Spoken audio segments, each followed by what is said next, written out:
I got nightmares in my head, I fear. Thoughts build up until I can't hear.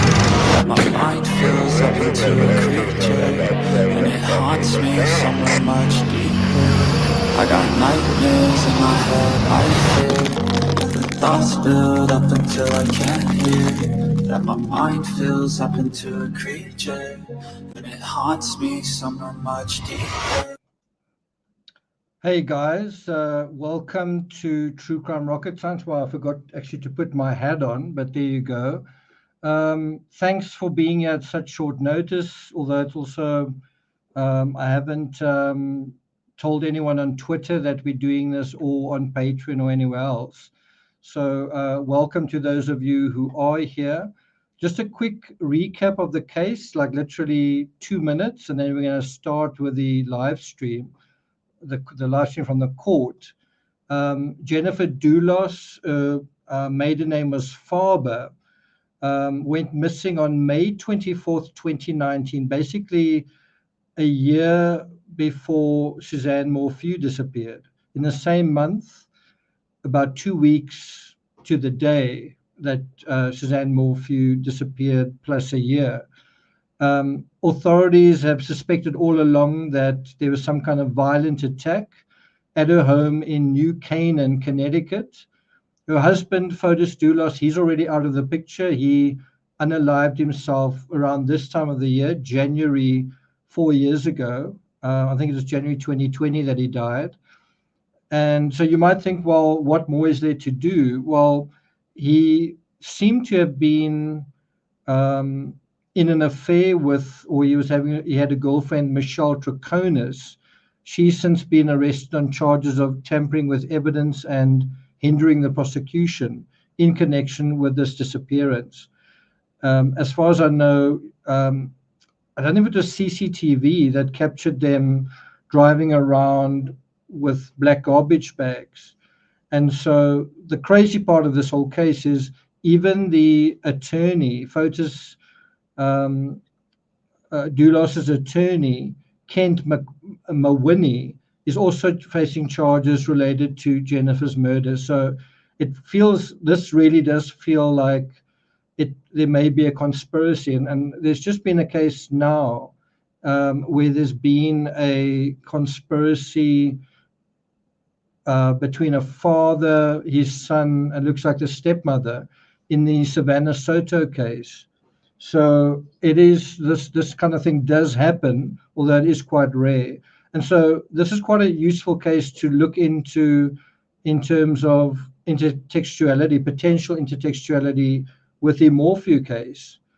Could someone have committed that crime with the assistance of a girlfriend, with the assistance of someone in the legal field? So anyway, we'll look at that. Timmy, I'll help you in a moment.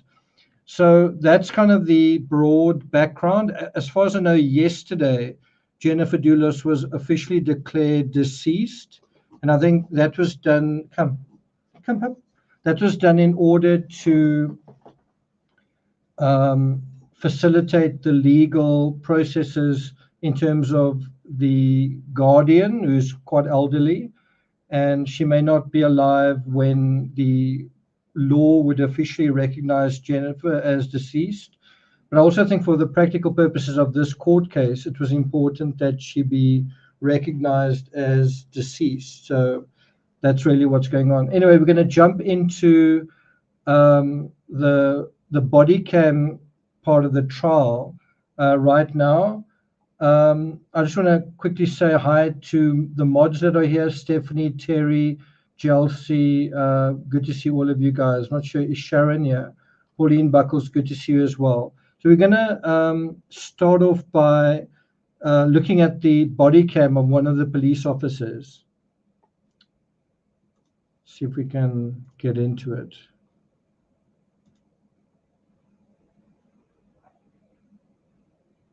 Starts any minute now. Let's have a look at some of your comments. By the way, Suzanne Morphew was 49 years old when she was murdered. Jennifer Dulos, 50 years old. It does make you wonder, is the age aspect something that the murderer was thinking about. Zircon says, I'm not familiar with this case, so I didn't vote. Okay, it's a little bit further on here.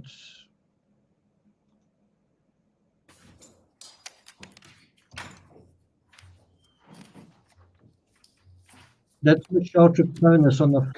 State ready to proceed. I am, Your Honor. You may call your first witness. Thank you, Your Honor. The state will call Sergeant Aaron Latourette.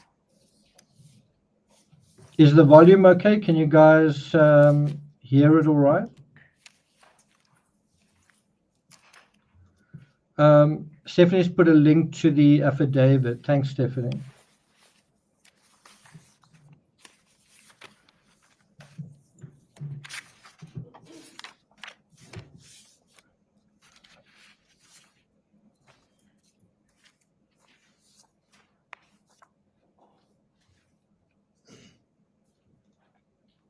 The modern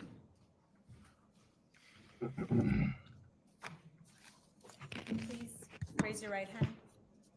Do you solemnly swear or solemnly and sincerely affirm, as the case may be, that the evidence you shall give concerning this case shall be the truth, the whole truth, and nothing but the truth, so help you God, or upon penalty of perjury? I do. Please state your name and spell it for the record. Lieutenant Aaron Latourette, spelled A-A-R-O-N, Latourette, L-A-T-O-U-R-E-T-T-E. And your affiliation? I'm a lieutenant at the New Canaan Police Department. Thank you. Aaron Latourette. Yes, Your Honor. May inquire, Counsel. Thank you, Your Honor. Lieutenant Latourette, how are you? I'm good. Hi, Lieutenant. Can you please, I introduced you as Sergeant, sir. Can you please tell your rank, how long have you been a lieutenant, and a little bit about yourself, please? Yes.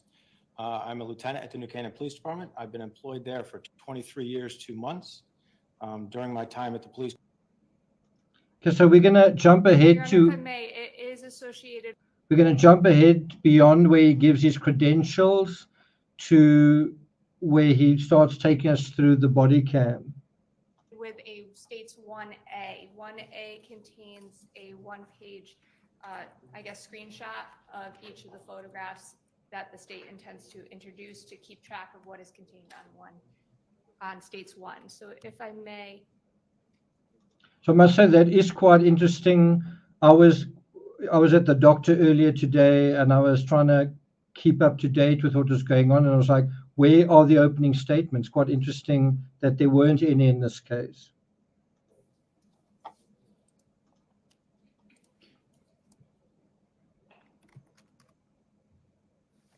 Do you recognize what's depicted in that photograph? I do, yes. What is it? Is overhead camera view of 69 Wells Lane in New Canaan. Your Honor, may I ask Lieutenant Latourette to approach the screen Yes. and ask some questions at that point? Thank you, sir. If you wouldn't mind. Thank you. Now, you indicated you responded to 69 Wells. Is 69 Wells Lane depicted in that photograph? Yes. Could you please point to it? It's this residence here. The end of the cul-de-sac is here. The driveway comes up to the residence, which is here. And for the record, I believe you're pointing to the middle, bottom. Looks like quite an center, I affluent guess, neighborhood, of the right? Screen. Is that Yes. correct? This residence. Thank you. Now, with respect to, you indicated it's a cul-de-sac, does it go out to a road? Could you point to where the road is, please? This is Wells Lane. It does travel this direction, and Frogtown Road is out here. You may have a seat, sir. Thank you.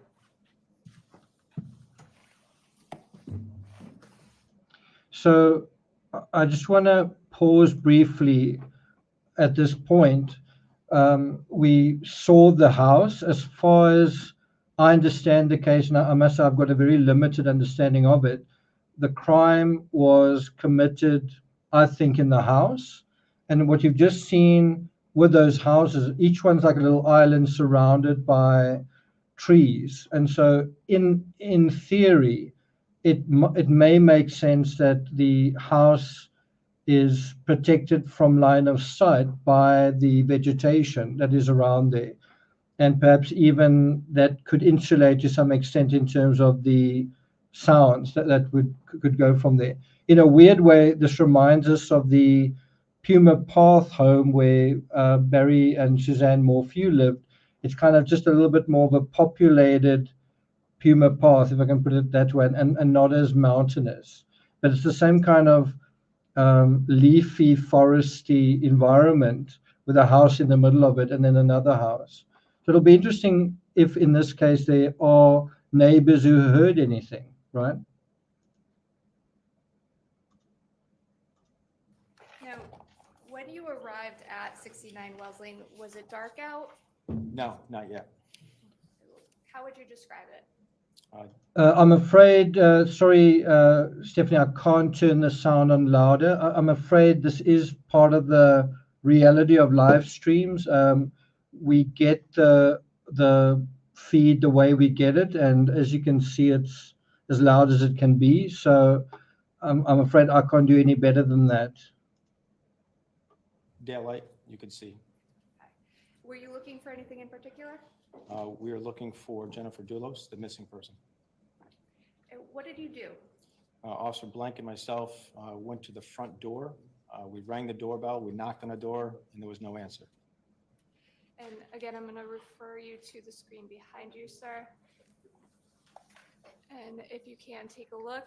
If you can, please, do you recognize what's depicted?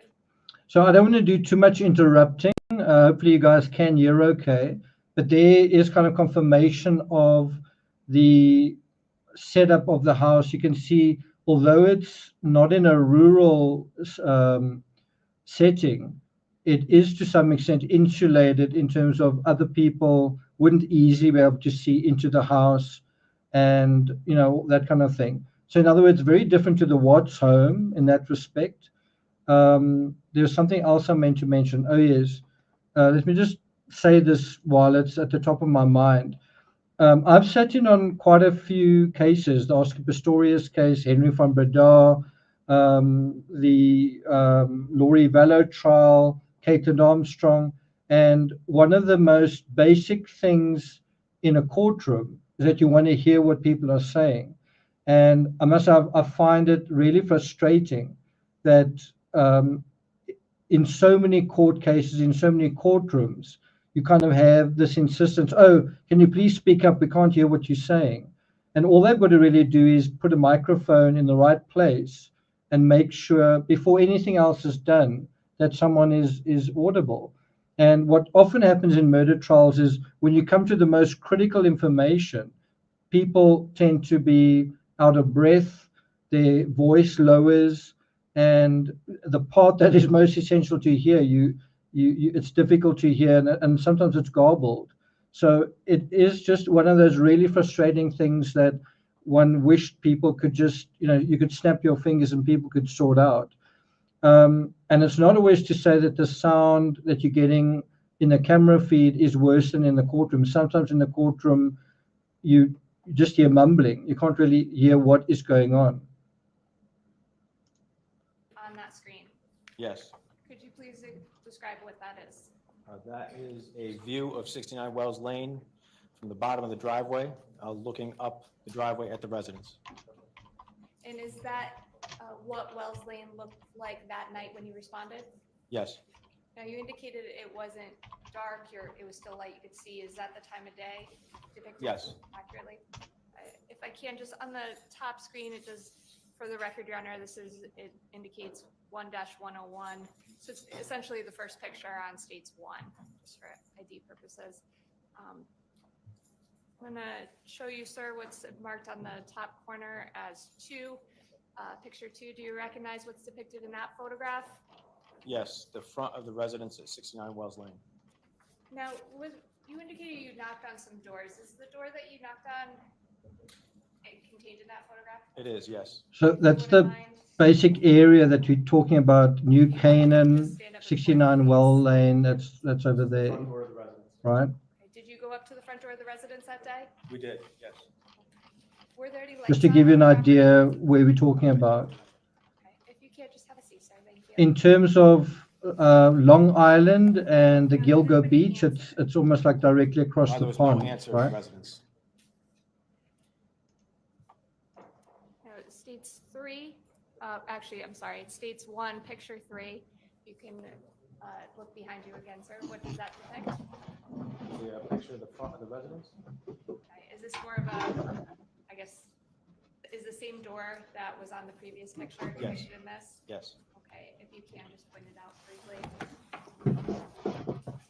This is the front door of the residence at 69 Wells Lane. Thank you. For the record, it's on the lower left-hand portion. And states 1, picture 4. What does this also depict? That is a view of the front of the house. It appears to be the side of the garage.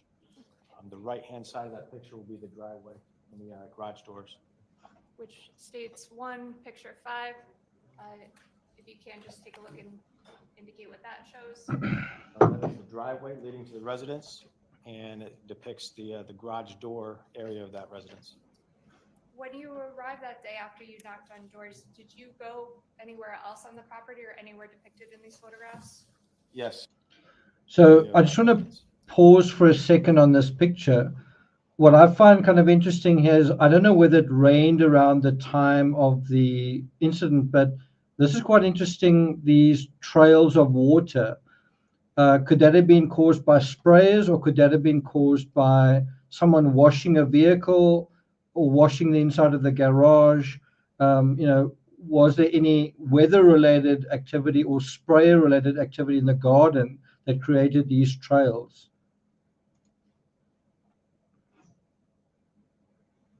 When you arrived that day after you knocked on doors, did you go anywhere else on the property or anywhere depicted in these photographs? Yes, Officer Blank and I did walk the perimeter of the residence to see if we could see anybody inside, to see if any looked like anybody was home. We then returned to the driveway where the garage doors were, and we were provided a code to the garage door by the complainant, the babysitter, and we used that code to enter the garage. Okay, I'm gonna ask you a couple questions about that if I can. But first, if you can, states 1, picture 6. If you can take a look behind you. What does that show, sir? That shows the rear of the residence at 69 Wells Lane. And by the way, this is obviously more light. Is this photograph taken that night? It was not, no. Okay, but it does it fairly and accurately depict where you were that Welcome, night? Tsunami. Glad you managed to catch it live. There is, yes. Where are they? If you wouldn't mind getting up and pointing to them, please. There's a door here, and there's French doors here. Okay, thank you. You can have a seat. Sir, did you knock on those doors? We did not. We simply walked around the perimeter of the residence, looked inside to see if those doors were unlocked. They were secure, locked. Did you touch any of the doorknobs? We did, yes. In the course of touching the doorknobs, did you wear gloves? We were not wearing gloves, no. Now, you indicated also that you went back to the garage area. Did you attempt to get in through the garage? We did. How did you do that? We were provided a garage code from the babysitter. Officer Coughlin provided that garage code to Officer Blank and myself. We entered that garage code into the keypad, and the garage door opened. Okay, can you think of a case where something similar to that happened, where the first entry into the crime scene, bear in mind they don't know for a fact that it is a crime scene, but the first entry into the crime scene is via the garage? Anyone think of a case that is similar to that? Also, does anyone know who called 911 in this case? Who actually called this in? Yeah, they have 5 children, 2 pairs of twins, which is quite interesting. That's right, Chris Watts. And also in that case, you have someone disappearing. You also had a thing where Nicole Atkinson, I think, wanted a code in order to gain access to the house. Sir, states 1, picture 7. You can take a look behind you, please. Thank you. What is depicted on that photograph, please? That is a picture of the garage. It was a 3-car garage.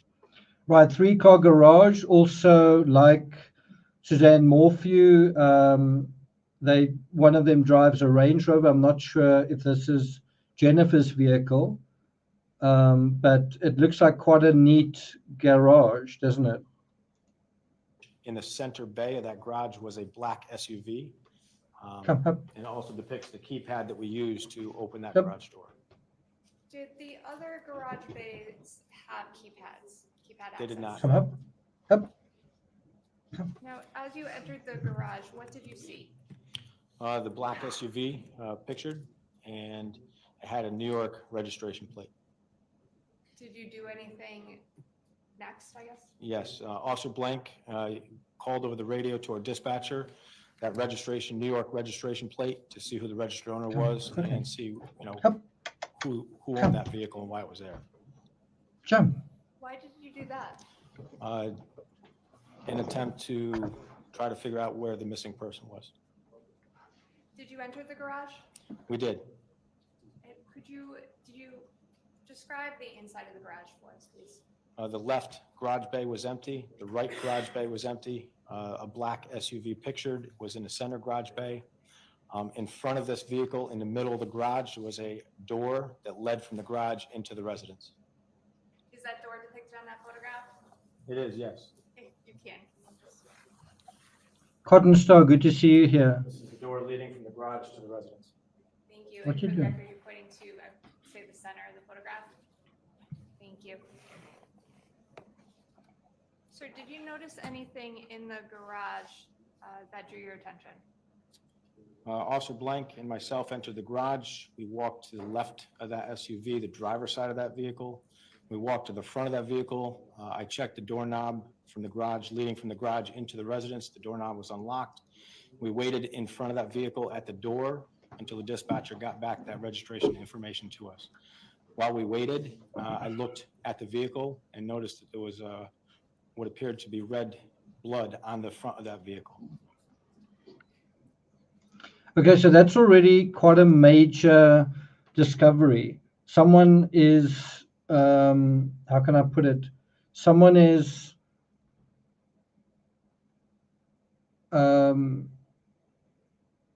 recorded, I guess, as missing, described as missing. And she's essentially been a missing person until a few days ago, until basically yesterday. For about the past 5 years, she's been officially missing. But of course, the fact that they found blood like almost immediately. So all of this effort to make someone disappear, meanwhile, there is actually blood evidence, and that's definitely not a good sign. It's not just someone missing, like Madeleine McCann went missing, but there's absolutely no sign that, well, I wouldn't say no sign, but very, very marginal little traces that she may have been injured in some way. Well, here you've got almost like immediately finding blood of someone who's not there. It's definitely not a good sign. If you think about Suzanne Morphew, as far as I know, they haven't found any blood of Suzanne Morphew whatsoever. And so the difference between these cases is in the one, they've got blood evidence, but no body whatsoever. In the Suzanne Morphew case, they found the body, and there's zero evidence of that kind of injury. Can you please describe what you saw? A red mark on the grill area of the vehicle. And again, it drew my attention because it didn't match the color of the grill, didn't match the color of the vehicle. Was there any damage to the vehicle? No, we did not. We looked at the vehicle, did not observe any damage. Initially, Officer Blank and myself discussed it possibly could be a deer strike in the roadway. And again, there was no hair, there was no damage indicating any such collision with a deer. Now, Officer Blank was with you during this time period? Yes, And was it your testimony that Officer Blank had a body cam on? yes.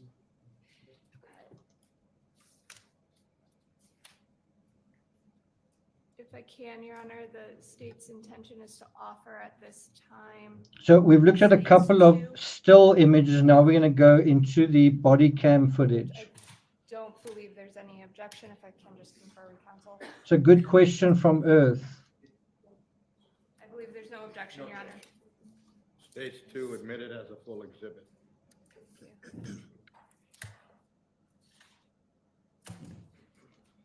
We can go through that at Sir, a certain I'm going point, to so draw your stay attention tuned. Just briefly, if I can, to the screen behind you, and then ask you a question if I can. By the way, this is the link that Stephanie posted. Document offers new information in disappearance of Jennifer Dulos. And there is photos, just a couple of images. Not that one. And that is Michelle Troconis.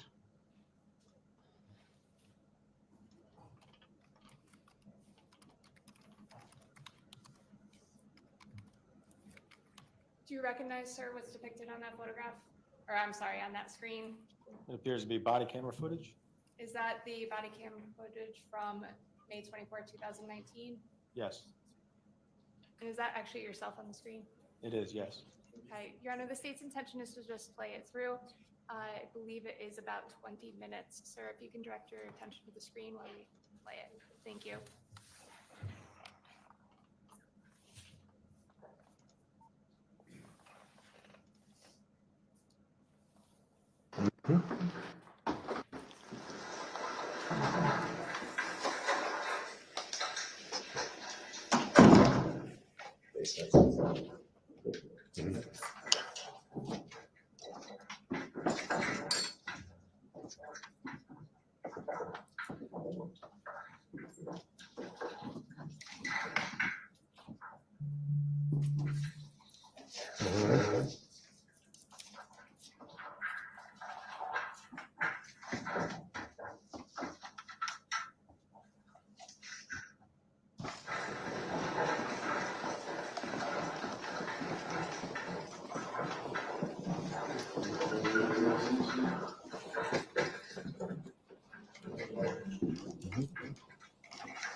Okay, now, I don't know, I'm just so frustrated watching this. I thought I saw a stool that was knocked over, but one of the things that's strange about this already is if I was an officer called out to investigate a missing person, then one of the things you'd want to do is look for, like call out their name. If you're assuming that the person is missing, well, are they in the house, right? And probably we need a bit more information. Obviously, the fact that he's found blood, I think he's assuming she's not going to respond if she calls out. But this is already a bad sign. That it's an ominous sign that this story is not going to have a happy ending. Is the officers aren't going through the calling her name, they're going through the already looking for evidence. And bear in mind, at this point in the case, it's a missing persons case, right? And you can almost see that they're going through the house in a different way to what the officers in the Chris Watts case went through the house, where the officers sort of kind of went up and down and kind of just gave it a very glossy once over, and they just sort of glossed over it. These officers are, because they've seen the blood right in the beginning, I think they're a little bit more attentive to detailed signs of foul play. Let's see if they find any. Thanks a lot, Alf. That is a problem. That is definitely a problem. Sorry, I wanted to highlight this.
Okay,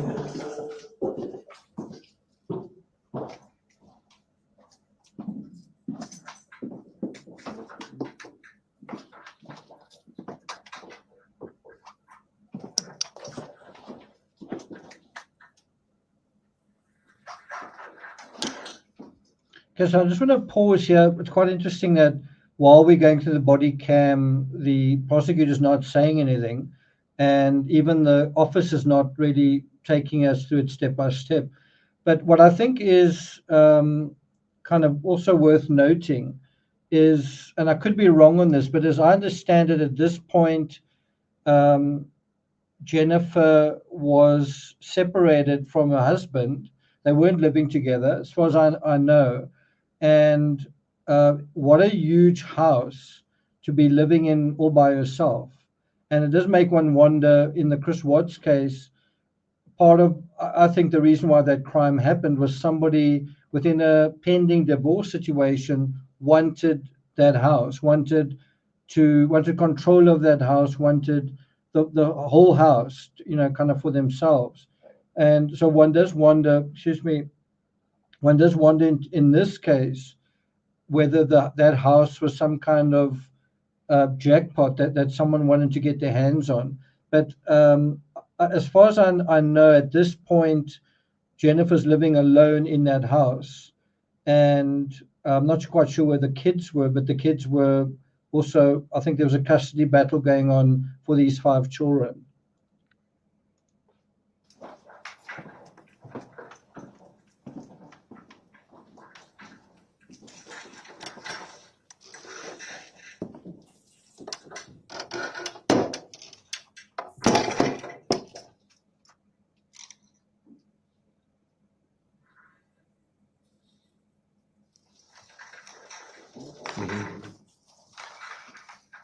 Quite an untidy room, that, right?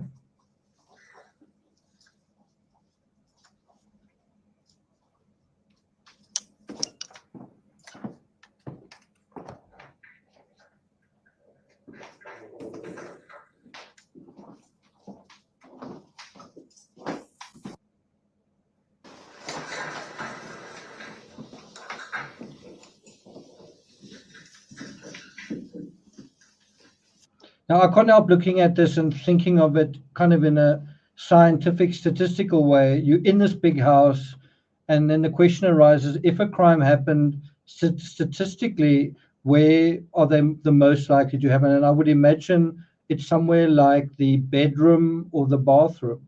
Those are places where people spend typically the most time, especially in an intimate partner case. But then I guess you could also have places like the basement, the kitchen, which is a place that can be cleaned up. I suspect the kitchen might be where Lacey Peterson died, because there was certainly some signs of bleach in that case. What's the other thing?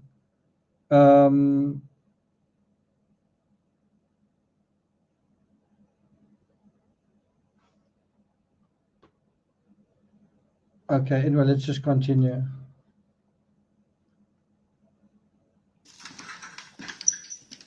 Oh, so that reminds me. So in the Oscar Pistorius case, that crime happened in an extremity of the house. It happened in the upstairs bathroom.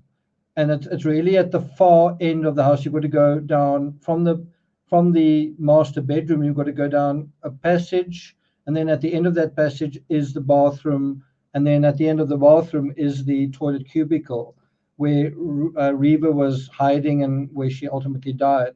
Now, it did look like some people were speculating that Oscar carried Reva out of that we know that he did that. He carried her out of the bathroom, out of the toilet, out of the bathroom, down the stairs.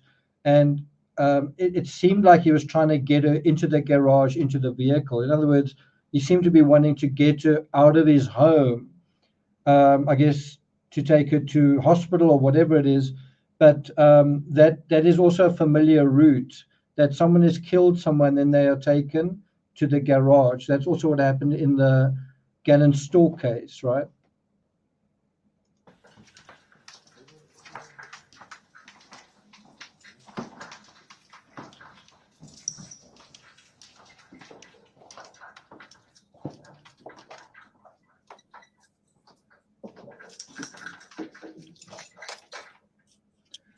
So they kind of there's kind of a Ramsey aspect to this house. It's such a big house. It's a labyrinth. If you don't know it, where do you even begin?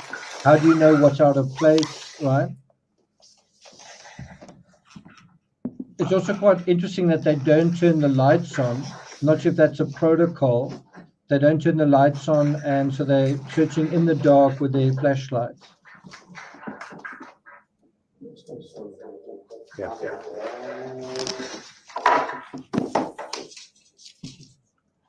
Very little discussion between the officers as well.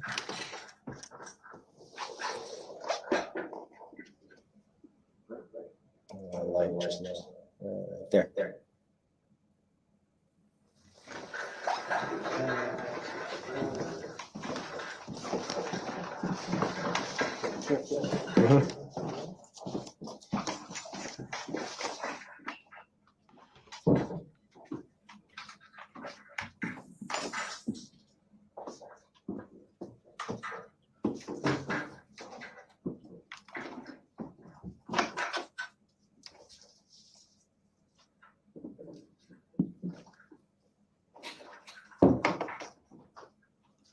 See, now, how can I put this? You can kind of follow what's going on here. You know, the officer arrives at the scene, and then they just start looking for something.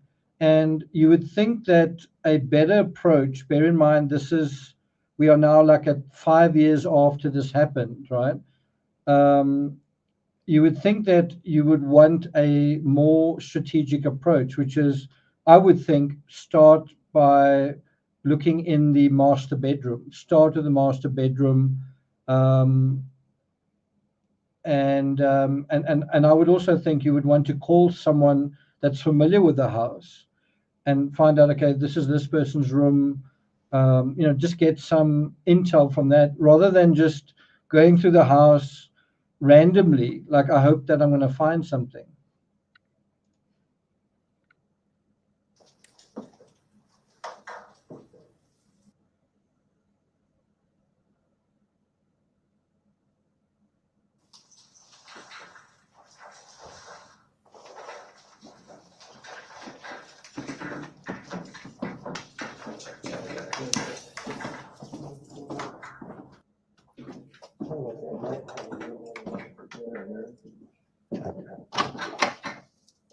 The other thing is, if you go through a house like this and you spend a couple of seconds in each room, how can you really expect to find anything that has been potentially wiped away or concealed, right? Another thing that would be on my list, kind of if I had a little bit of a notebook of things to check on, would be the washing machine. Is it still on? Has it recently been used? Things like that. Is there a cell phone lying around somewhere? Cell phone charger? Is there a phone connected to the cell phone charger? Those, I think, you would want to prioritize in your search, right?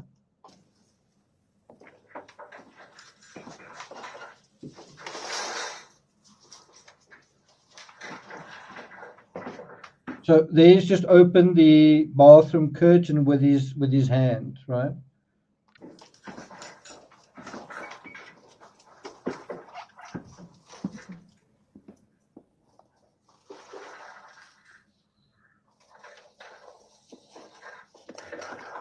Text on there?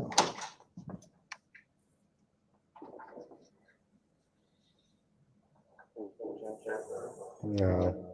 It's an iPod, but it doesn't indicate anything.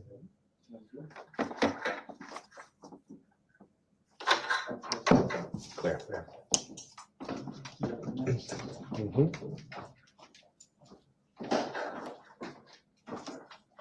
There's the washing machine, and they didn't go into that room.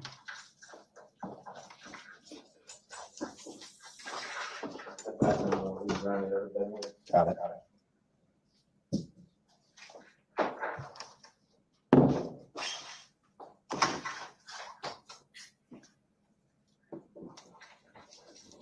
Let's see if they go in. Okay, that's another bathroom.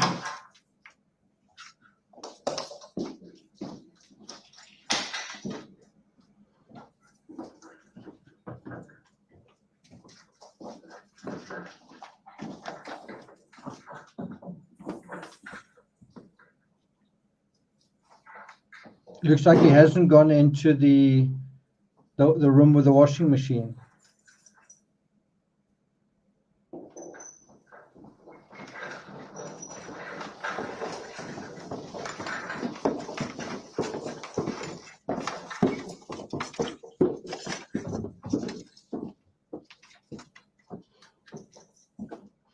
Okay, I think I'm going to pause it over there. And what we're going to do is we're going to look at the affidavit. It's cheating a little bit because we're getting ahead of the law enforcement. I mean, they are completely new and completely raw to the case. But let's see what was subsequently found. So it says here, on Wednesday, September 4, 2019, at about 2:36 p.m., detectives from the Connecticut State took Photos Dulos into custody on an active felony arrest warrant for tampering with or fabricating physical evidence. The arrest was part of an ongoing joint investigation conducted by the Connecticut State Police. Can you guys read that? Okay, so let's see what this says. There he is.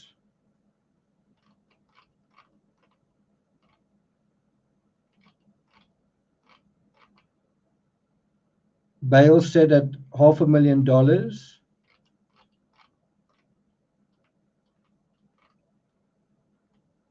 It says over here,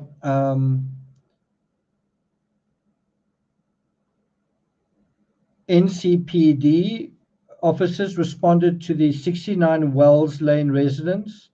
They were allowed to access to the home by a friend of Jennifer, identified as Lauren Melder. So I guess she called out of concern. Officers cleared the house without locating Jennifer. That's basically what you've been seeing. During their check of the residence, NCPD officers located several stains on the garage floor and on a vehicle parked in the garage, which had the appearance of blood stains. Now, the strange thing is we haven't actually seen those yet. He's mentioned those to us, but we haven't seen them. And it doesn't seem, certainly from this, as though there's much additional evidence in the house besides what is in the garage. Anyway, let's go on. The New Canaan police officer, Tom Patton, responded to the scene as the on-call member. Patton identified factors which led him to believe the home constituted a crime scene. NCPD requested the assistance of the Connecticut State Police, blah, blah, blah. And then detectives determined a 2017 Chevrolet Suburban registered to Jennifer Dulos was missing from the residential garage. This vehicle was located by NCPD on the 24th of May at approximately 7 p.m. on Lapham Road, adjacent to the southwestern portion of Waveny Park in New Canaan. Jennifer's not found inside the vehicle or in the surrounding area. Bear in mind, there's one vehicle in a three-car garage. This is the second one. A forensic examination yielded possible blood evidence on the interior and exterior of the vehicle. So now we've got two vehicles. The Range Rover in the garage with a blood stain on the grille, and now her own vehicle with blood stains inside and outside.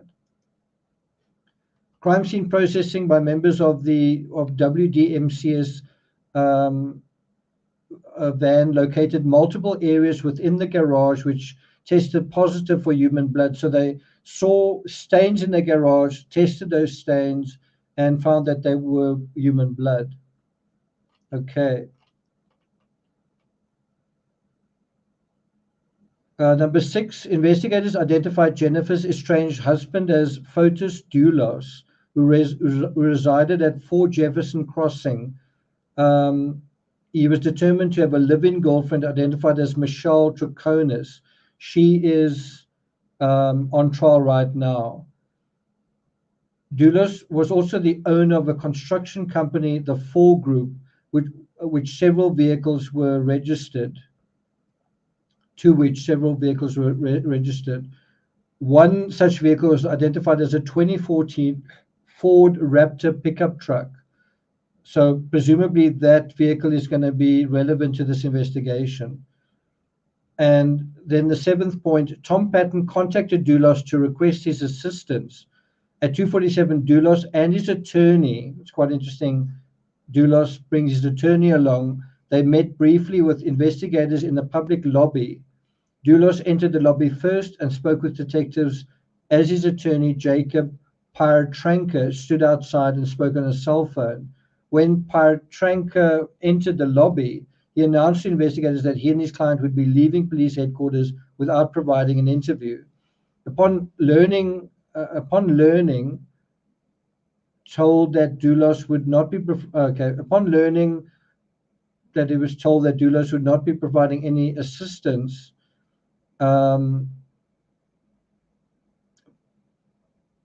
Dulos handed the cellular device, and he was asked to unlock it, and he provided the code. Detectives advised Dulos his cell phone was being secured as evidence, and that a search warrant would be sought to forensically examine the device. And that does seem to be the number one thing you want to do in a case where you have a suspect and a potential murder investigation. Get someone's phone, get the victim's phone, get the person closest to her's phone, right? So it's quite interesting that her husband basically lawyered up and didn't want to talk to law enforcement. That's already suspicious, right? And so number 8, as the crime, as the investigation proceeded, detectives identified several factors which linked Dulos to this crime. A forensic examination of Dulos's cell phone by a search warrant yielded information which indicated the device had been used on the evening of Jennifer's disappearance from 7:10 p.m. to 7:40 p.m. in the area of Albany Avenue in Hartford. So this is quite a critical half an hour period. Detectives checked Hartford Police Department surveillance cameras in the Albany Avenue area and found that they captured footage of a Caucasian male bearing a resemblance to Dulos driving a large black pickup truck. That's, I think, the Raptor that was identified earlier, the construction vehicle. Moving along Albany Avenue and stopping at multiple locations to dump garbage bags in several trash cans. Now, doesn't this feel a heck of a lot like the Morphew case? And this case preceded the Morphew case, right? The male was seen in the company of a Caucasian female who resembled Troconis. The Department of Motor Vehicles check listed a 2014 Ford Raptor registered to the 4 group. On one of the stops, the male was seen appearing to place an item into a storm drain. Detectives responded to the storm drain and secured a set of altered license plates from the same storm drain into which the male was seen placing an item. Connecticut Department of Motor Vehicles files linked the license plate back to Dulos. Additional items of evidence were secured from receptacles into which the male had been seen placing garbage bags. What's quite incredible already with this case is the amount of effort that seems to have taken place to dispose of a human body. Meanwhile, just obvious evidence is kind of lying around that is even visible to the naked eye. So it's kind of a strange contradiction. All of this effort to get rid of a big piece of evidence, and then the sort of clumsiness of leaving other evidence behind, right? Okay, so we'll come back to this affidavit. Let's, for now, return to the body cam.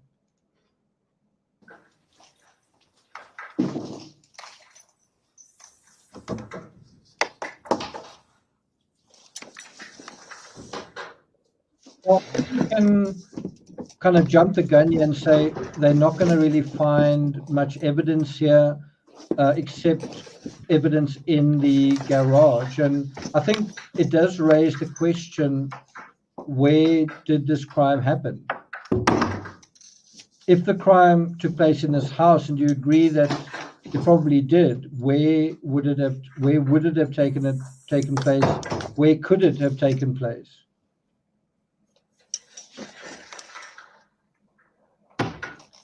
And I think the fact that there's blood evidence, not only in the garage, on the vehicle, and on her vehicle, inside and outside, I think indicates that she wasn't smothered, she wasn't strangled. It's possible that she was, but it possibly indicates something else. That a sharp object was used, that there was some kind of blunt force trauma.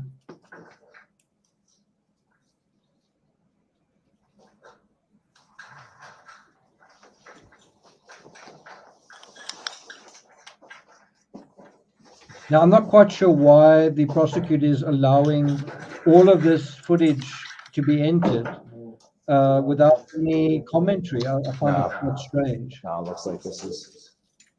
You check that one?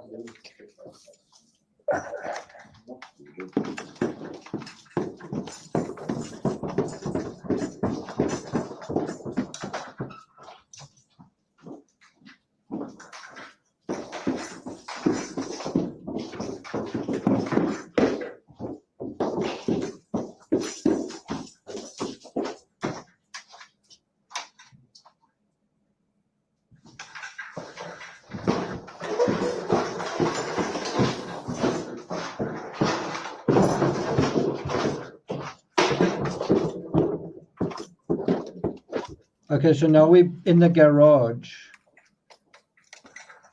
Or no, we're in the basement. Table tennis table.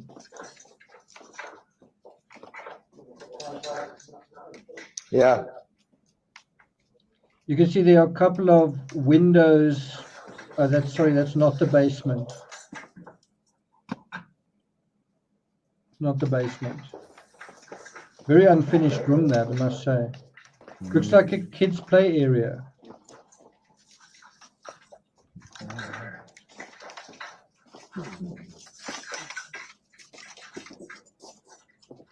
Do you think that is it a walkout basement? Okay. I was gonna say for a house like that, it's a very odd-looking basement. So someone was saying they think that the crime happened in the basement. I think it's a bit too soon to draw that conclusion. I think this is quite a good candidate for an alternative crime scene. We'll see whether any additional evidence was found. But you could easily imagine that the crime scene was cleaned up in situ, and then the victim was carried somewhere, and that's the part they forgot about.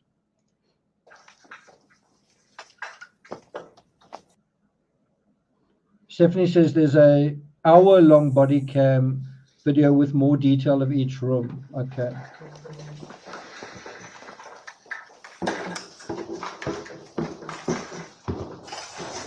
Don't forget, stairways also play a role in murders. There's more than one case that's happened. I think there's even a documentary series called, isn't it called The Staircase?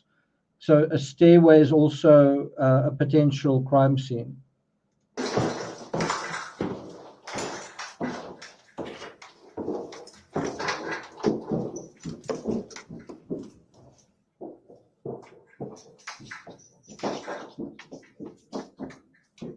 I got a picture of that one that was hanging there. I got a flash back out there.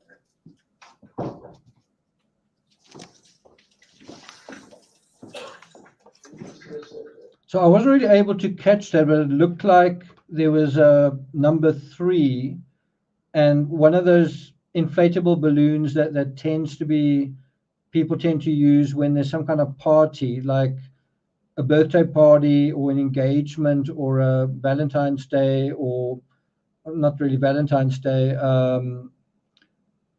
some kind of celebration, usually a birthday party. I saw the number 3, so I wonder who that might be related to. No, this has got to be a dated picture, though. That's got to be a really dated picture. The picture's even poison. Is it a C? Did you see it? I've just passed it again. It's I got a picture of that one that was hanging there. I got a flash back out there. What's that?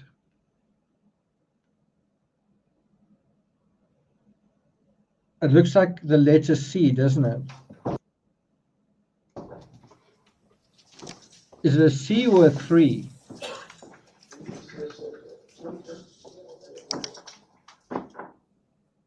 You know what? This has got to be a dated picture, though. I don't know, I kind of That's get gotta be a the really dated feeling that picture. the The picture's kids even are older older. than 3 years old, but I could be wrong. Probably.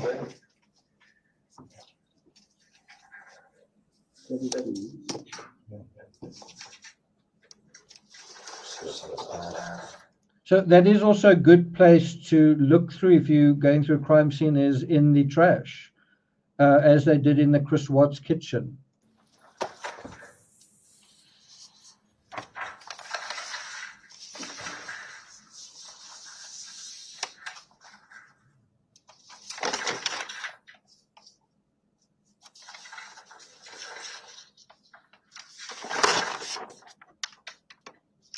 Staff 3 headquarters. 3. Alright, I've located that vehicle. It is parked on the side of the road on Lapham, approaching Talmadge. I have a secondary plate for you to run when you're ready. Connecticut.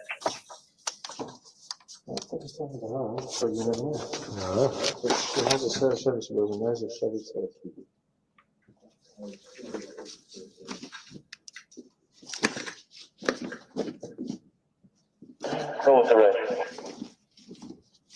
Connecticut 1, Alpha Juliet, Mike Uniform, Oscar, 1HA, NUO.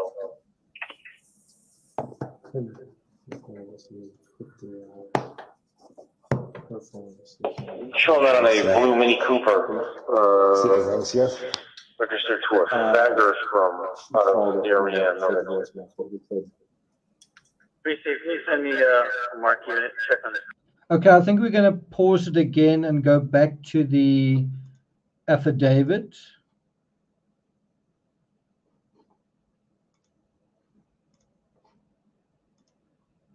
All right. Can you guys see that? So point number 9, we're on page 10, so we're about a quarter of the way through the affidavit.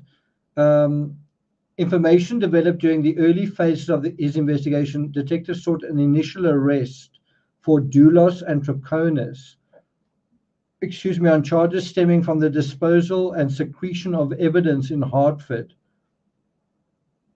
Right, point number 10. Bear in mind there'd be a subsequent suspect. There'd be a third suspect later on. So it says here, on the 2nd of June, investigators conducted a custodial interview with Troconis at the police headquarters in the presence of her attorney, Andrew Bowman. From the onset of the interview, Troconis provided a substantial amount of information which was self-contradictory and did not bear up under the scrutiny of the investigation. Under directed questioning, Troconis ultimately acknowledged that she was unable to account for the whereabouts of Dulos on the 24th of May, that is the day that Jennifer disappeared, starting at about 8 a.m. until about 1 p.m. and 2 p.m. So that's quite a sizable chunk of time. 4 hours, right? Sorry, 6 hours. 14, yeah. So 5 to 6 hours, she can't really say where Dulos was. When shown screenshots from the surveillance footage, Troconis indicated they depicted Dulos driving the Raptor along Albany Avenue and depositing multiple bags of unknown contents in city trash receptacles. Again, why are you driving somewhere and then you dump something, drive somewhere else, dump something, instead of just dumping whatever you've got in one place? Thanks a lot, Sharon. Good to see you here. Troconis also indicated she identified herself on the video as the sole passenger in Dulos's vehicle. Troconis claimed to have no knowledge of what Dulos was doing during the approximately 30 minutes spent dumping garbage bags, indicating she was on her cell phone. And I think that is a major problem that she's facing. Is how believable would you say that is? Troconis is in the car when these garbage bags are being dropped off, and she's saying she had no idea what he was doing. Well, didn't she ask? Wouldn't you have asked? And does that pass the smell test? Do you think a reasonable person would say, I think you probably didn't know what he was doing? Number 11. On the 3rd of June, members of the crime van were processing Dulos's residence. Right, Dulos's residence, not Jennifer's residence. And there they located handwritten notes in the 4-group business office, which outlined specific times and activities on the 24th of May and the 25th of May. In a secondary interview conducted on 6th of June, Troconis identified these documents as having been written out by Dulos and herself to help them remember their activities on these dates. This reminds me a lot of the Madeleine McCann case, where the group wrote things down to help them remember.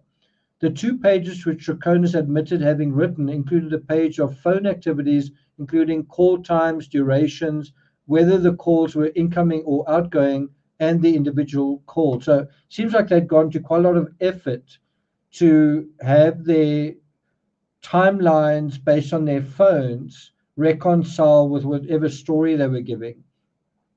Troconis admitted to having authored another page which listed specific activities and their times starting at 6:40 a.m. until 5:10 p.m.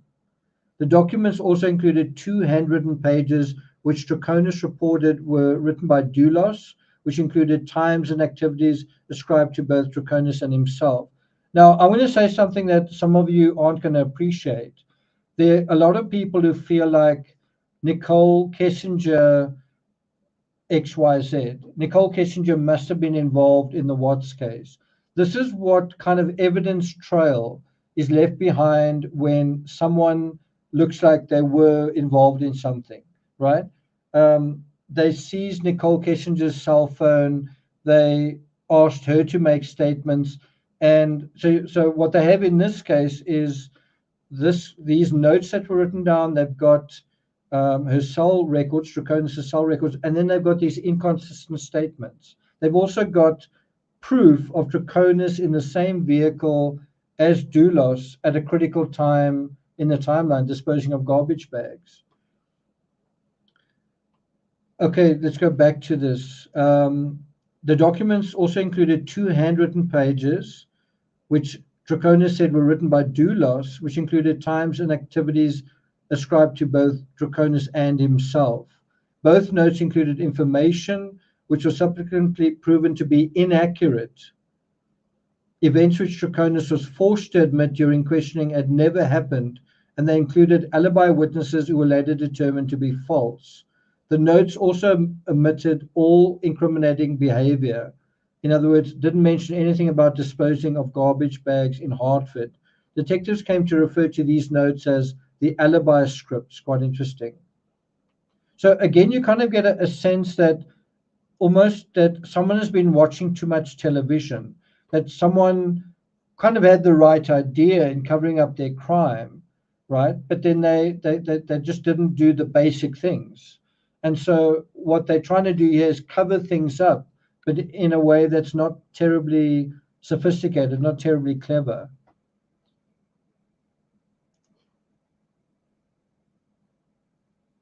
Number 12, detectives have identified the vehicle used in the commission of the crime as a Toyota Tacoma. So this is a 4th vehicle. Or is it the 3rd vehicle? So it's the Range Rover. I think, wasn't there a 2nd vehicle? And then there's also the Raptor. Is this the 3rd or the 4th vehicle? Anyway, Toyota Tacoma seems to be the vehicle that and it's registered to the wife of Dulos's project manager. Okay. Number 13. On the 31st of May, detectives were at Dulos's residence located at 4 Jefferson Crossing in Farmington when they encountered Gumini, how do you say that? Gumini, who was operating a white 2014 Jeep Cherokee registered to the 4 Group. So there are all sorts of vehicles here, and now it's like that house trying to figure out which vehicle did what and who drove it. The rear cargo area of the Jeep contained 2 vehicle seats, which Gumini indicated he had just removed from a Porsche, just another vehicle, a Porsche Cayenne registered to the victim, which was parked at a property owned by Dulos.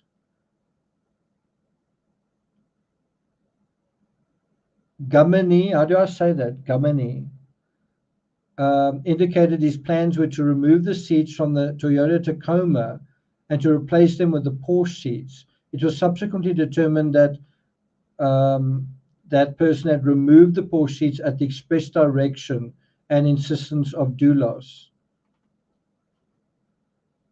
So it feels like a motive here was to get hold of Jennifer's one of her cars at least, and maybe something else. They did a secondary interview where he indicated he routinely uses vehicles registered to the 4 Group. So one's asking now, could this person be an accessory as well, either knowingly or unknowingly? He would leave his vehicle keys at 4 Jefferson Crossing. This resulted in Dulos having access to the vehicle during his work week and sometimes for longer periods. The detectives conducted an extensive canvass for surveillance footage along likely routes between Dulos's residence and the crime scene.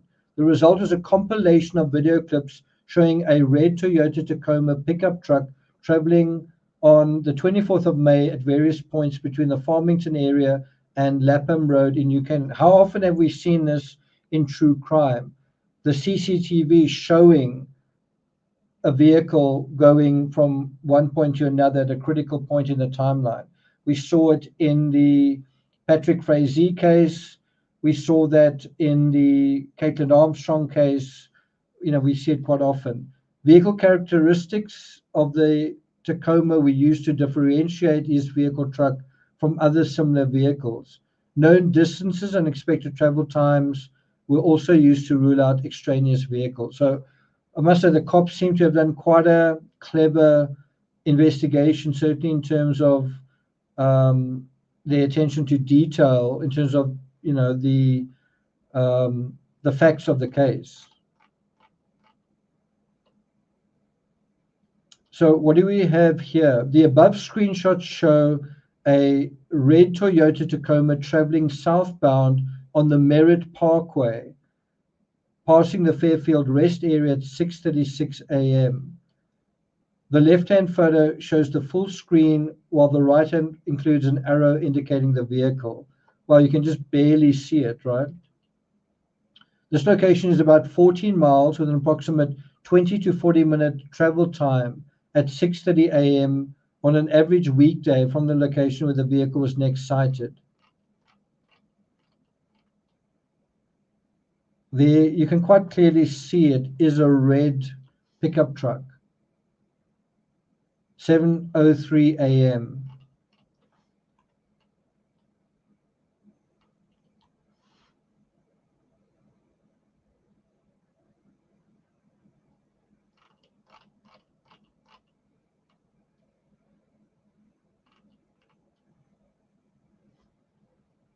Okay, I think we're going to just move on. So these are just various screenshots tracking this vehicle. There's the Tacoma as well, right? They're tracking the movement of this vehicle through the neighborhood. At 8:05 a.m., approximately 8 minutes after the previous screenshot, Jennifer's 2017 Chevrolet Suburban is shown on residential security camera driving eastbound along Wells Lane toward her residence, having dropped off her children at school. So this is kind of the last time of death, last sign of life of Jennifer Dulos. And someone said that they think this crime occurred in the garage. At this point, it's looking possible, even probable. She is dropping her children off at school. The left photo shows the full screen, okay? At the time this footage was recorded, Dulos is believed to have been lying in wait at 69 Wells Lane for his wife to return home. So the question is, where would he lie in wait for her? The crime and cleanup are believed to have occurred between 8:05 a.m. and 10:25 a.m. So this is 8:05 a.m. It definitely happened after 8:05 a.m. But let's have a look. And so at 10:25, the vehicle leaves the scene. So whatever happened between 8:05 a.m. in the morning for 2 hours and 20 minutes. It took 2 hours and 20 minutes to murder someone and clean up, I guess, the evidence.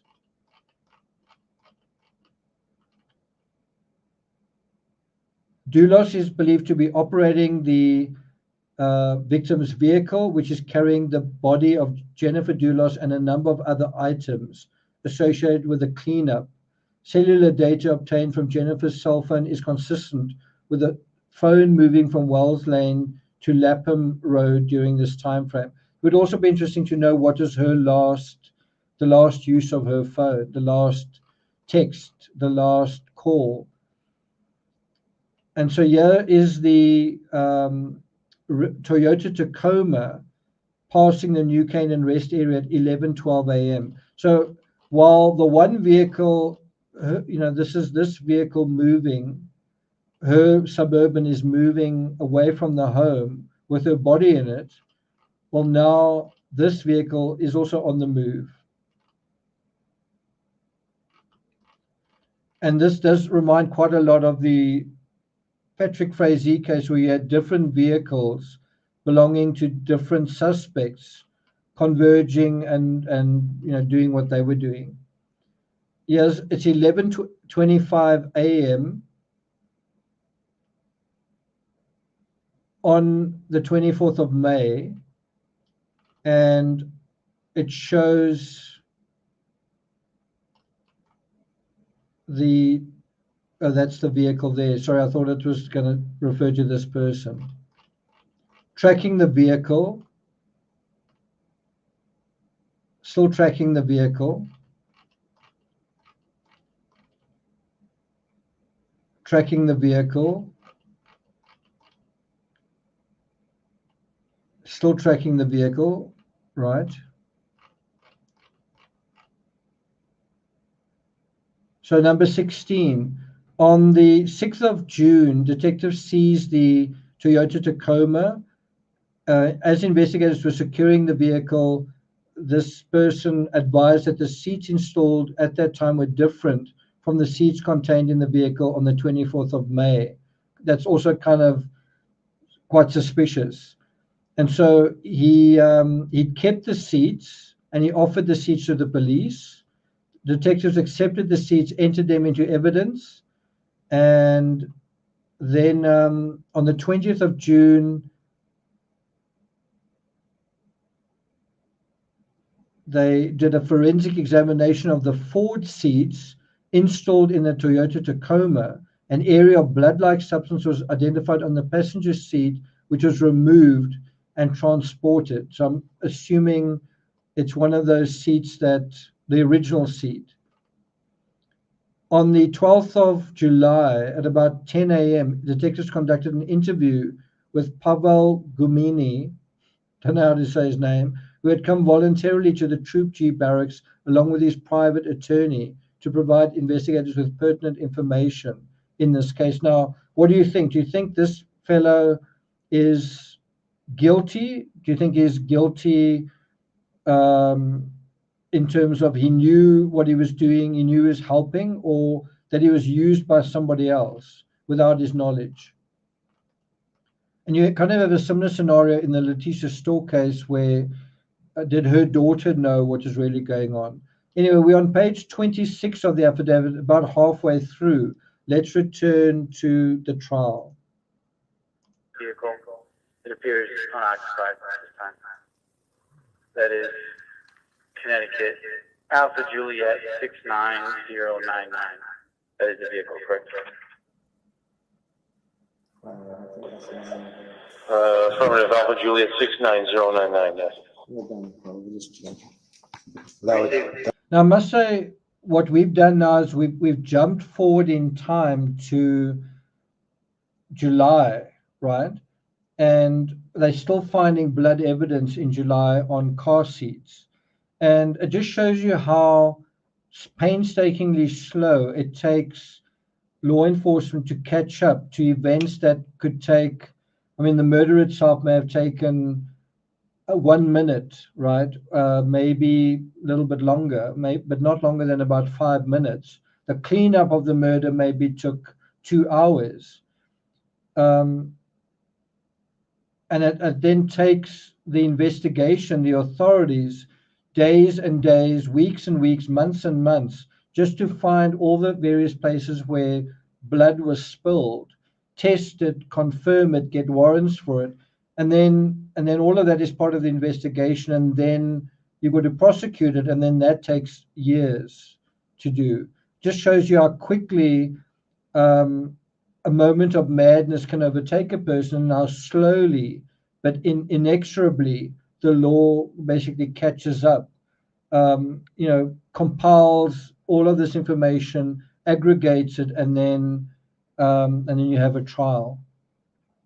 That was behind the vehicle. Christian, you said you're on Lapham? Was that near the Merrick or more towards Waveny? Okay, so we're back in the garage. More Yeah. towards the Merrick. There they Grab my shining a camera. torch on the grill. By the lumberyard. There they were. There it is. It could be a deer. So did you catch that? The guy says, I think we should get a picture of that. It could be a deer, right? And if you think of that in a kind of a logical way, how logical is it, how reasonable is it that a woman disappears and at the same time a vehicle has struck a deer and there's still some blood on the grill? How likely is that? Anyway, let's see if we get a fairly good look at this part of the vehicle. It was wiped at some point, but dried first. Dry edges, what's that? Yeah, when he just called in, he had a lot of stuff on.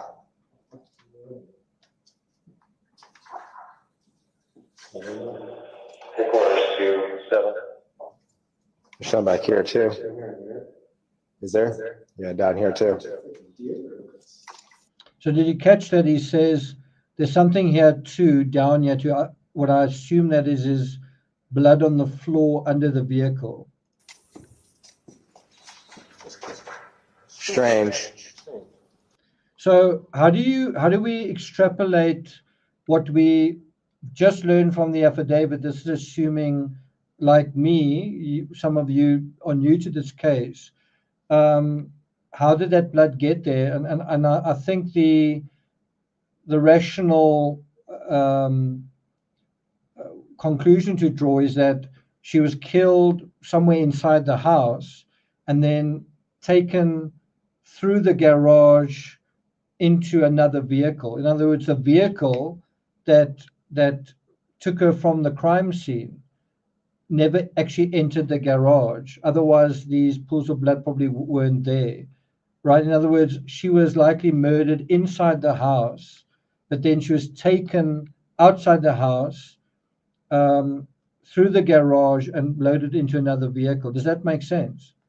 Is that a logical inference to make? And so the effort that the murderer made to hide his dirty work is all very clever, except that he fails at the almost like the first point at the starting line of his crime, where he leaves behind evidence right there. Even though he spent maybe 2 hours cleaning up, and maybe that included cleaning up evidence, maybe it included stealing money, stealing credit cards, who knows. He certainly left quite a lot of evidence out there in plain sight that even these officers who are kind of casually walking through would see something like that. And I mean, if a cop who's completely new to the home in a casual walkthrough like you've just seen, if they can see something, you've got to wonder how on earth could the killer have not seen something. And probably he was flustered and trying to get out of that house and get to the next step of whatever he's trying to do. Take pictures, I'll call the out to them. Headquarters to 13 or 70. That does seem to make sense. 13. Can I have one of your units break? Staff relocated the vehicle on Lapham. Where is it? We'll both get there momentarily. This is 2015. We on Lapham near America. So what do you guys think of the quality of this body cam? I must say, I find the visuals quite fuzzy, and I find the audio pretty terrible. So there's some body cam that's crystal clear, and the audio is also like cracklingly clear. I definitely heard better body cam than this, but bear in mind it is, the lighting isn't ideal either. I'm just gonna verify that was our plate.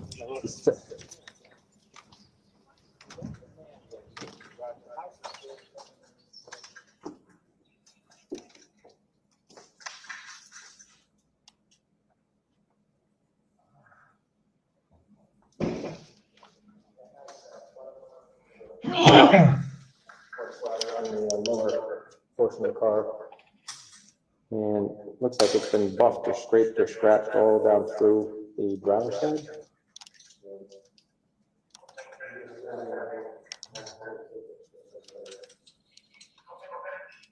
So he seems to be looking at the floor under the vehicle, right?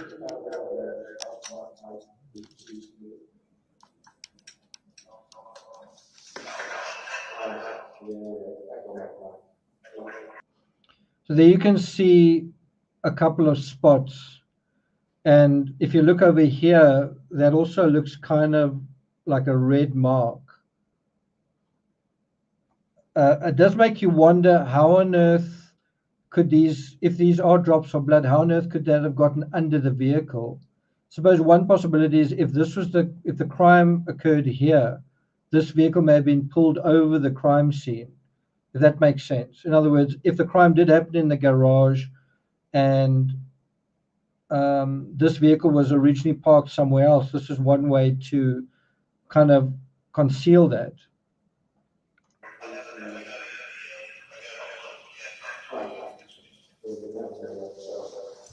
Because if you ask me, that blood's not something that could have dripped just straight down to the ground. That seems to be under the vehicle. Another possibility is that he may have tried to load her into the back of the Range Rover and then changed his mind. I don't know, could be a deer strike, but it's just very restrained.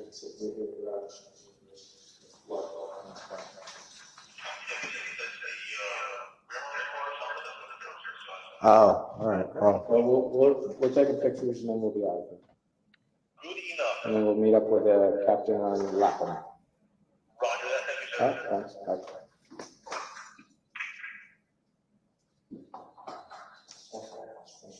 well, it's just strange in connection with the fact that we've got a missing person or potentially a missing person. You know?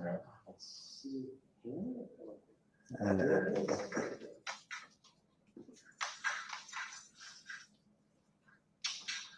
I'm sorry, I couldn't see. anything in that. Yeah, scrapes on this side too, but there's no blood near them, so whatever they hit.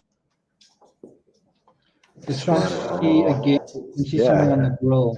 It's hard to get a picture of because the flash on this thing isn't working, I guess.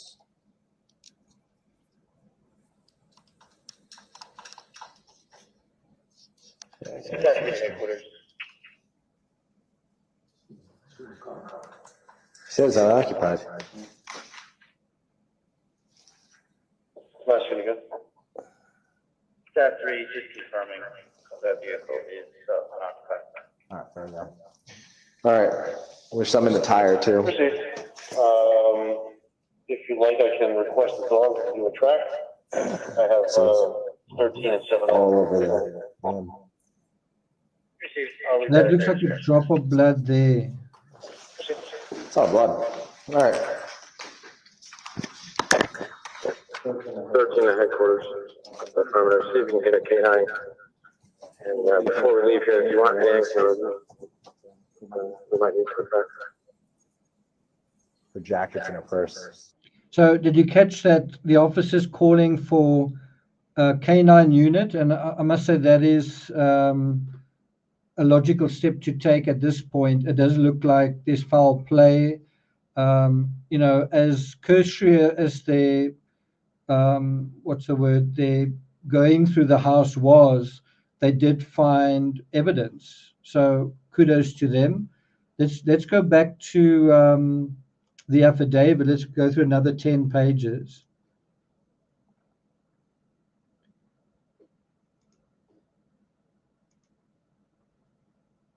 Call in the canines, yeah. Okay. So this person who got rid of some of the seats from that Tacoma, he said he spent the day where was he on the 24th of May? He said he spent the day working at the 4-group construction site. He arrived at the property at around 9:30 a.m. That's already kind of an alibi. He remained on that property for the duration of his workday installing door hardware. His claims are corroborated by data obtained from the infotainment system installed in the Ford Raptor. This data also places this guy at his residence, which is inconsistent with his involvement in this crime. So there you have it. Although he's kind of implicated by this idea that he's disposing of evidence, the fact is he doesn't know that he is, and so he's not really a suspect. I accept that. Okay, then on the 24th of May, that afternoon, he received a text message from Dulos asking him when he would be returning to the office. He said he'd be at 4 Jefferson Crossing at about 4:30 p.m. He arrived at that time. He was surprised to find Dulos was not at the property. Suspecting Dulos had forgotten and gone water skiing, he went inside to look for the keys to his Tacoma and found the keys were not there. When he arrived at 80 Mountain Spring Road driving the Ford Raptor, he encountered Dulos and Troconis standing in the driveway. He was told that Dulos were cleaning the home. There you have it.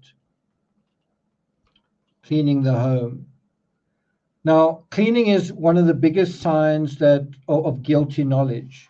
If in the middle of a random supposedly a random event, you are doing laundry or you're cleaning your home, that's a bit of a red flag.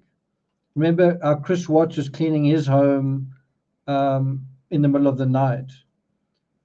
Dulos, he noted that as he and Dulos were leaving the property to shuttle cars back to Jefferson, while Troconis remained there, he noticed his car keys were protruding from the passenger door lock of his truck. Upon his return with Dulos, he found that Troconis and his keys were gone and his truck was locked. Dulos again offered for him to keep the Ford Raptor for the weekend.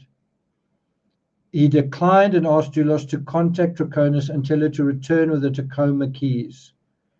Troconis returned with the keys and Waveny got into his truck and subsequently drove home.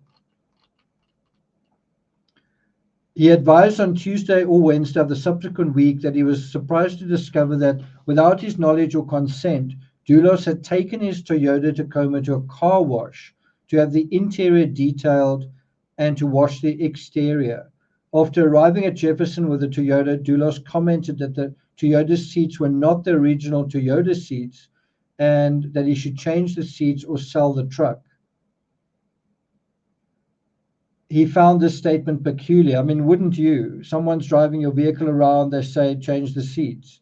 He did not routinely clean his truck, and that prior to this occasion, Dulos had never washed Gumeny's truck. All of these are huge red flags. It's circumstantial evidence, but it's pretty compelling. Over the course of the following days, Dulos continued to urge Gumeny to remove the seats from the Toyota and replace them. He described Dulos as insistent and pushy, sometimes to the point of Dulos growing angry that he had not yet changed the seats. Imagine someone telling you to change the seats of your vehicle and getting angry when you don't. He tells him as well that in future, refer to the Tacoma seats as hardware. He explained to investigators that on the 31st of May, that's about a week after the crime, Dulos offered Gumeny the seats from the damaged Porsche to use in his Tacoma. He reported that Dulos had also told him to switch out the seats and get rid of them so they would not be found. When he did remove the seats on this date, he decided to himself keep the seats without telling Dulos in the event they may be needed by the police. So he is suspicious of what's going on himself. Gumeny tells investigators that he questioned Dulos, saying, "What's up with my truck?" Dulos responded that on Mother's Day, right, this is a year before Suzanne's death, he had been at Jennifer's home when he hugged her. Dulos expressed concern that as a result of this contact, the police might find a hair. He continued to ask Dulos, "What's with the seats?" Dulos provided no explanation but continued to push him to remove the seats from the Toyota. Dulos continued to express his concern that police might find an incriminating hair. And bear in mind that by this stage, everyone is aware that his wife's missing, right? And he says he was concerned he might lose his job and that he wanted to get Dulos off my back. So that's why he did it. On Tuesday, the 28th, he was present for a conversation which occurred at 4 Jefferson Crossing. That's the office of, I think it's called the 4 Constructions business. And he was there with Dulos and Troconis.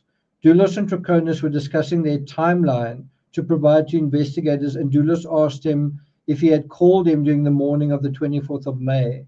Dulos asked him about his activity in New Canaan on the 24th of May, and whether he had seen anything on that date. It's almost like they are investigating their own case. He asked him what route he had driven as he returned from New Canaan to Farmington that afternoon. At one point, Gumeny talked about how Troconis had to bring the keys to his Toyota back to 80 Mountain Spring Road. Dulos responded by telling him not to mention this detail to police if questioned, commenting that he wanted to leave Troconis out the matter. When shown screenshots of the Toyota Tacoma in this affidavit, he immediately stated that he recognized the pictures depicted as his truck. He pointed out several body characteristics and accessories which convinced him the truck pictured was his. He appeared shocked that his vehicle was in New Canaan on the date of this crime. So in a weird way, this guy's being, I don't know if you want to say framed, but it's certainly not, would you like it if someone commits a murder using your vehicle? Maybe someone's not trying to frame you directly, but there's certainly, it's not going to be good news, is it? Number 20, upon reviewing the cell phone records associated with Troconis' AT&T cell phone, investigators determined Troconis received a 45-second incoming call on the 29th of the 5th from Russell Speeder's car wash. So was she part of the the washing and cleaning in this case. Okay, so we on page 31. Let's go back to the. As long as you can make access, you'll be able to track right off the driver's seat. Let's grab that key. Yep, that's a good idea. I thought he said he came back to a Mini Cooper. Well, I must have just gotten a good look at that garage door. It's a lot like the garage door in the Watts home. It's a garage door with little windows along the top.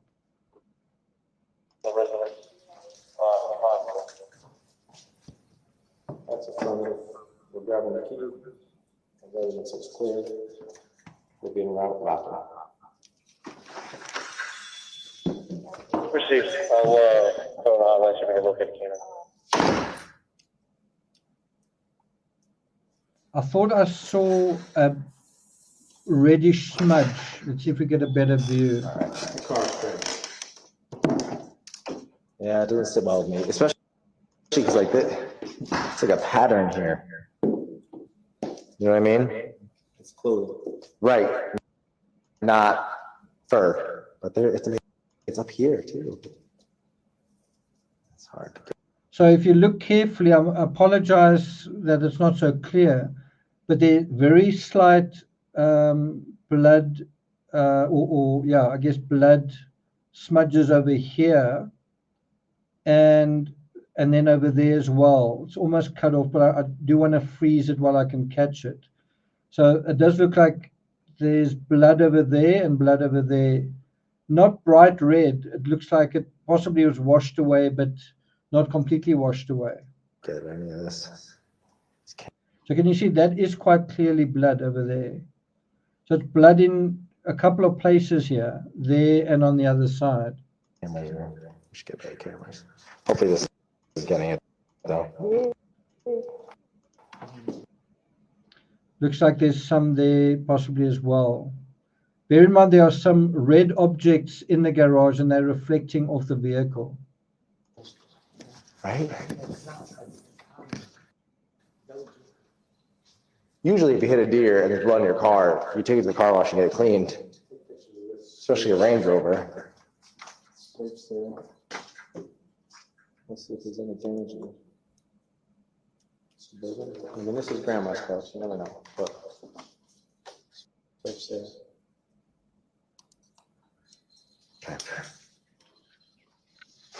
Get your camera out, get your light out of here. That's right. Wash my pictures out. All right.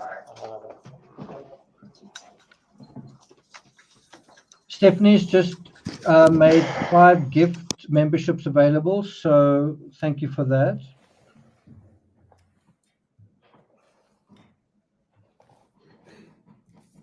So that was quite a long, just playing this whole body cam video from beginning to end, no narration. And now he's going to be, the officer is going to give some insight into what they found. That is Michelle Troconis over there, who's accused of being involved in this crime. She's looks quite attentive, I guess is the word.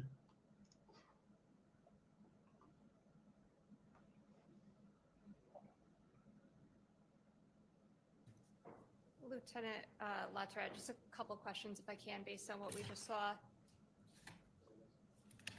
Now, when an individual wears a body camera, where do they normally wear it? On the center of their body to project what kind of the officer would see. Throughout the course of your walking through 69 Wells, did you look into closets and other, I guess, cubby holes, if you will? Yes, we checked the residence for anywhere we believed a person could be. And there was also a photograph taken of a picture of the children on the wall. Do you recall that on the video in States 2? Yes, Why was that photograph taken? just to see if we could, who lived at the residence, any possible occupants of the residence, and to see if that might help us in identifying or locating a missing person. While you were conducting the search of 69 Wells, did you wear gloves? Did not, no, Did Officer Blanks wear gloves? no. Now, there was also a point in the video in state. So let me ask you, do you think, it's kind of a tricky question to ask, do you think it's relevant? Meaning, do you think there's legal import to the fact that he wasn't wearing gloves? Let me ask that question again. Do you think there's any legal import or significance to the fact that the officers weren't wearing gloves?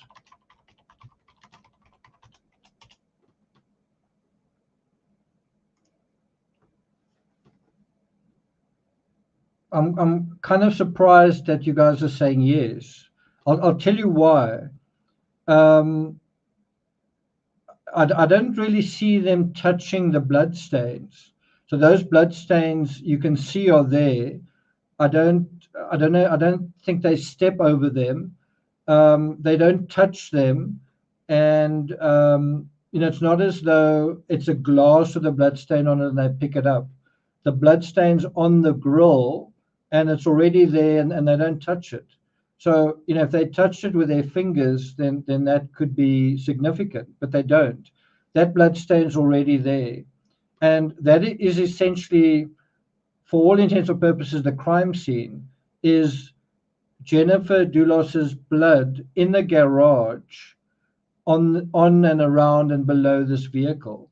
And so if you say, well, these guys weren't wearing gloves, how are they kind of interfering with the crime scene? Now, it depends. I guess you could say, what if Fotis left his fingerprints there? Well, Fotis is actually dead at this point, right?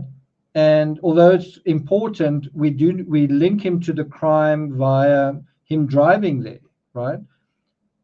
And we don't really link Troconis to the crime scene. So let me ask that question again.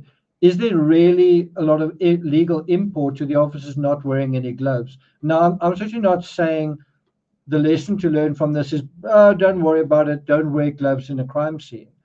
They should have worn gloves. I'm simply saying, can the defense work with this? What do you think? Do you think the defense are going to be able to do something with this? It's too that there was a purse in the kitchen. Do you recall that? Yes, Officer Coughlin had relayed to Officer Blank and myself that there was Jennifer's purse was between the mudroom and the kitchen, and normally if she was not home. Objection, hearsay. So that's quite interesting, is saying that her purse, remember this reminds a bit of Shanann Watts, her purse was between the kitchen and the mudroom, which is kind of an unusual place. And bear in mind, it does look like she was murdered immediately after she entered the house, likely not upstairs, which means her purse couldn't get to where it would normally have gotten, right? Well, the response was Remember where Shanann Watts' purse was found? kitchen. And then the court does not know what was coming next. Well, my question for the court's knowledge, my next question was, Okay, so let me just address this question. If this is a possible crime scene, why do the police touch items without any gloves? Well, it is a crime scene. Bear in mind, sometimes people are called to do a welfare check. And this was a missing person thing. And so that missing person could be lying on the floor and she's unconscious because of diabetes or because of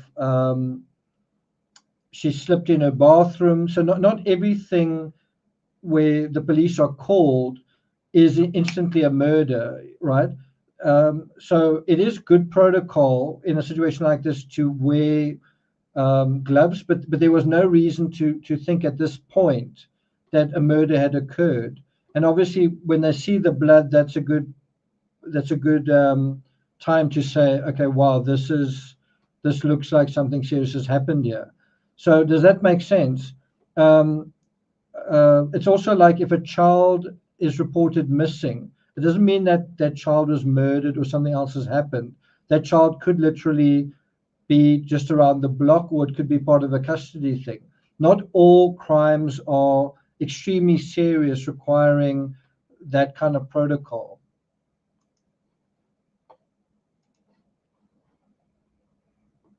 Going to be, why'd you go through the purse? Good question. That's irrelevant. Well, overruled. Also, quite a good point. So the babysitter, Lauren, had told Officer Coughlin that the Good purse point. would normally not be at the residence if Jennifer was not at the residence. So we looked at the purse to see if we could find any information as to where Jennifer might be, and we noticed that on top of the purse there was a spring light type jacket, and inside we noticed a notepad that Officer Blank looked at. And we also noticed that there was a key fob or a set of keys for a Chevy vehicle. So that's already quite a major insight, is that they find her handbag and they find a key fob for a vehicle that's not there. That's like in her clothing.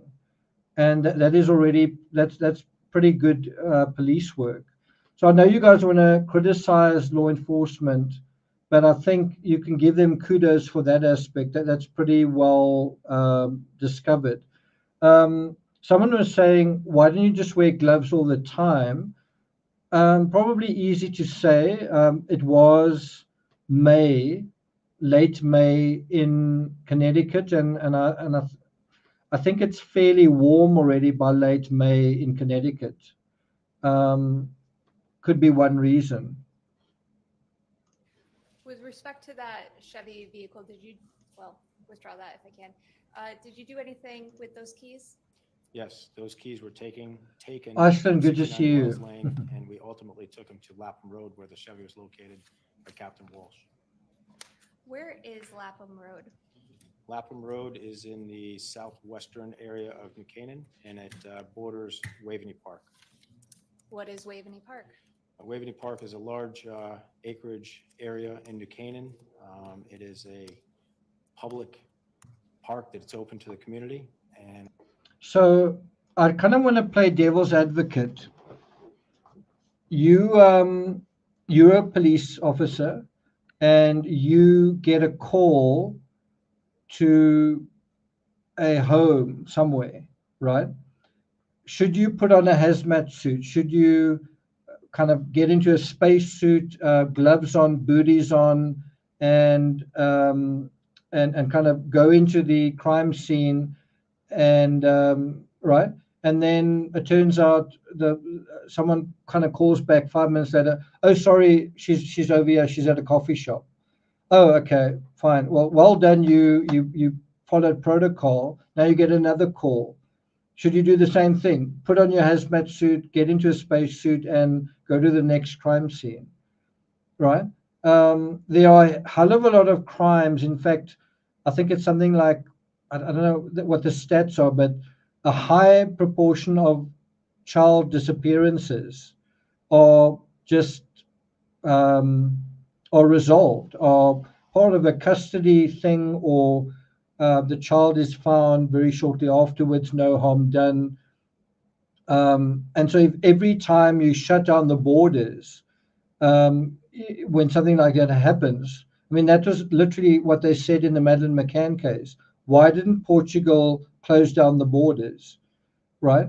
Now, can you imagine if someone's child is playing hide and go seek and hides themselves so well you can't find them? Should you shut down international borders in case that child is being kidnapped? And you might say, yes. Okay, well, then you're going to have your country's airlines permanently grounded all year round while children are looked for. And 90% of those are going to be not warranting that. Does that make sense? You must remember, in a case that has the appearance of a missing person, the police are being already misled to think that the crime is less bad than what it is, right? There are so many crimes that are like that, where someone has been murdered, but the lesser crime seems to be what the crime is, which is that that person's simply missing, right? And it has several walking trails, has a dog park, has a swimming pool, has playing fields. So it's a community park. If I can, I'm gonna show you and direct your attention back to the screen behind Yeah, you. I'm kind of This is exaggerating. I'm not stage saying one. that the cops traditionally put on hazmat suits. I'm exaggerating a little bit. Resent it. The kid states one, picture marked 11. Do you recognize what's depicted on that photograph, sir? Yes, it's an aerial photo of a portion of Waveny Park. It also includes Lapham Road. Would you mind, sir, getting up, if it's okay with the court, if I can have him stand up and just answer a few questions about that screen?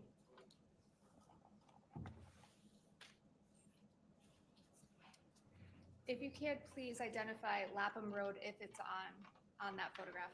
Lapham Road runs here. And there is another road, I'm sorry, just for the record, that was, I guess, well, let me ask this, is that north or south? Or, The way I orient Lapham Road in regards to this map is it runs north and south. And this road here is the Merritt Parkway. Okay, so just for information, the Suburban was found at the side of a road near Waveny Park in New Canaan, just about 3 miles from her home, right? The other thing that's interesting is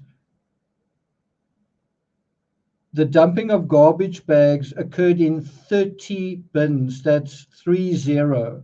That is a heck of a lot of dumping going on. Let me just post that. I call in the portion of New Canaan, Merritt Parkway runs easterly. okay, so for the record, for Lapham Road north to south would be in the middle of States 1, picture 11, and the Merritt Parkway. Did you point to the bottom, I guess, left to right? Is that correct, sir? Yes, this is Waveny, or I'm sorry, this is the Merritt Parkway. Okay. Is Waveny Park depicted on that photograph? Yes, the area of Waveny Park is this area here, the open fields and wooded area. And the property also crosses Lapham Road over here. This area here is a mulch pile.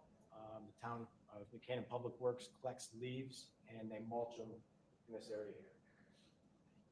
And just for the record, the Waveny Park would be on the, I guess if you're looking at the right side of the photograph, and the mulch pile, I guess in the middle. Is that correct, sir? Yes, this is the mulch pile. Right side of the photograph is Waveny Park. Thank you. Is there an entrance onto or into Waveny Park from Lapham Road? Yes. Where is that? As you look at the picture, the entrance to Waveny Park is going to be here. You're showing the entrance to the park. You say roadway, is that for vehicles? It is, yes.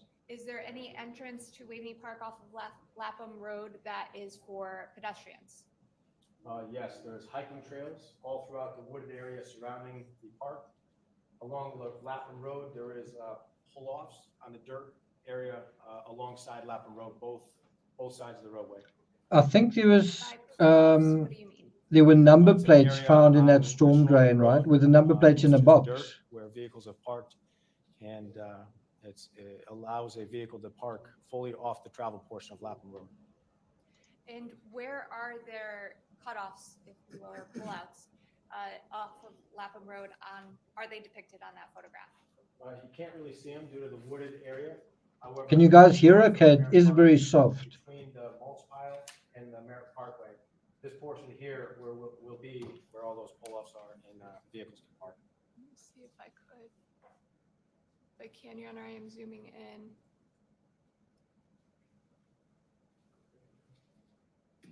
To right, the mulch pile, is that on the upper middle to the left? Yes, Is that correct? yes. Okay, can you see the, I guess, some of the cutoffs on that?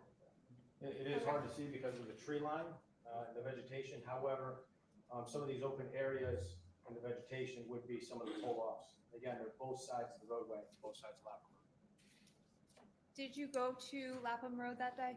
Yes. Where did you go? We went to this area here on the southern shoulder of Lapham Road. Why did you go there? Captain Walsh located the black Chevy Suburban that Jennifer Dulos drives. Did you bring anything with you? Yes, a Chevy key fob out of a purse located at 69 Wells Lane. So a question that I've got is, if you say, let's do a quick poll. I know it seems almost psychopathic to do a poll on a question like this, but like, how can I put this? If we're trying to establish what happened to Jennifer, right, then I think it's quite important to be clear on this particular question. Do you think, yes or no, do you think Jennifer was killed in the garage or beyond the garage? Let me put the question in words. Do you think Jennifer was killed inside the garage or beyond the garage?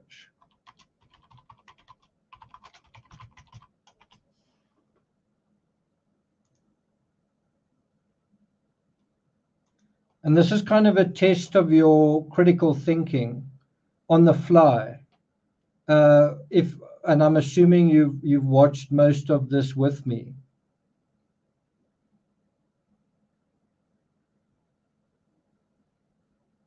Okay. Mel says earbuds help. So almost all of you are saying in the garage, but there are a couple of you saying inside. Adrian Howley says inside. Kat Chloe says inside. So let me put this into the box. Those bloodstains on the Range Rover are on the front of that Range Rover, right? In other words, if Jennifer was killed in the garage, you would imagine how would that blood get to the front of the Range Rover? Now, I suppose you could say that her killer got blood on his clothes and brushed by the front. Not likely, right? Meaning that it happened inside the garage and then he went back inside the house, I guess back and forwards or whatever. And I guess you could say that. But I think what is more likely is if you think about she pulls into the garage, if he's waiting for her in the garage, then she's going to see him. She's going to, like, it's this big empty room, she's going to see him. So I think it does make more sense that he's hiding kind of behind the first wall or somewhere inside the house. And as she steps through a doorway, then he does whatever he does. But I think the fact that there's blood, multiple blood traces, and to me, those traces actually look like they're washed already, on the front of that vehicle suggests to me that she was actually killed inside the house. That's how I interpret that. Were there bloodstains inside the house? Not as far as we know, no. But just something to think about. You could have a seat. Another thing to bear in mind is Photos used to live in that house, so he's very familiar with the house. Not like he's an intruder, right? He used to live there, so he'd be very familiar with the layout of the house, with the interior.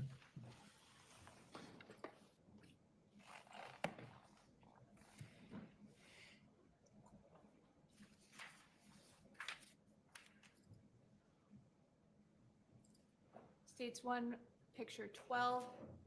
Sir, if you could take a look behind you. Do you recognize what's depicted in that photo? So just another thing to bear in mind is a garage has got quite a thin door.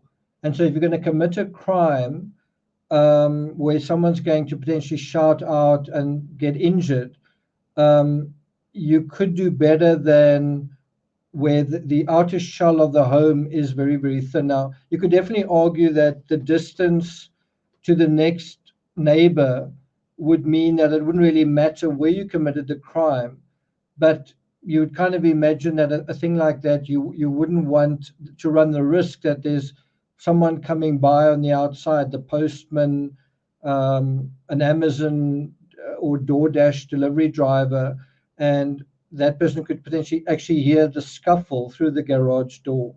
So just something to bear in mind. But I see a couple of you, it certainly is an interesting question. Where did this crime actually happen? Photograph, Yes. what is it? It is the area of Lapham Road that I just described, the pull-off parking spaces. Sorry, just another thing to point out is, bear in mind the perpetrator spent about 2 hours cleaning up the crime scene. Possibly, I mean, he didn't take her purse. I'm not sure how much time he spent on digital things, but you'd imagine that he spent quite a lot of time where he committed the crime, cleaning it up. So if he committed the crime in the garage, why did he leave those traces behind? I mean, if he is committing the crime right where he is, then you just clean up the crime right where you are. So why did he leave that behind? That is the southbound shoulder. Okay. When you say southbound shoulder, is that if you, well, could you just explain it with direction of the Merritt Parkway? Perhaps if you can stand up again, I'm sorry, but show where would the direction of the Merritt Parkway be in relation to this photograph? So the black Chevy Suburban in this picture is pointing in the direction of the Merritt Parkway. So as Quite a nice vehicle. Chevy Suburban is parked on the right-hand side of the road. And there's also a Porsche in the story, right? Did the vehicle look like that when you arrived that night? Yes. I don't know why the TV just went. If I may just have a moment, Your Honor, the TV. Okay, I think we're gonna take another break and we're gonna look at the affidavit, another couple of pages from it. Guys, happy with that? Good question. Did the house have an alarm system? Okay. Does that answer your question? Detectives obtained residential surveillance video from a neighbor of Dulos, which showed the Toyota Tacoma traveling westbound at 8:56 a.m. The black Chevrolet Yukon rental vehicle is shown following the Toyota Tacoma. Wow. So this is the 29th of May. A rental vehicle is following the Toyota Tacoma. In a subsequent interview, Troconis indicated Dulos was driving the Tacoma and she was operating the Yukon as the two drove to Russell Speeder's car wash in Avon. The portion outlined in white is enlarged and labeled on the next page. You can see a heck of a lot of effort was made in cleaning cars. And that left behind an evidence trail of itself, right? There's the Tacoma, there's the Yukon. Fortis Dulos is in that vehicle. Michelle Troconis is in that one.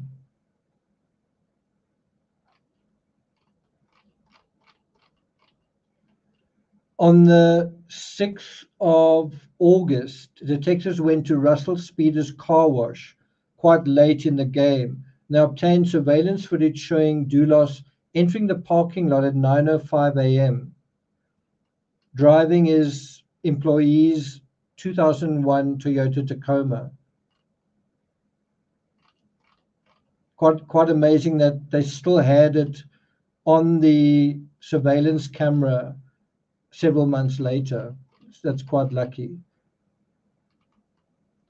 Dulos exits the driver's door of the Toyota and places a white plastic garbage bag in a trash receptacle on the sidewalk alongside the Toyota. He's still disposing of garbage bags. Dulos goes back to the passenger compartment, retrieves a smaller item which is obscured by the truck, and places it into the same trash can. Dulos then goes to the reception area of Russell Speeders and completes a detailed log sheet. He dictates the information to Russell Speeders' representative. The phone number he gives is Troconis' cell number, and the vehicle field is filled out as Toyota Sienna.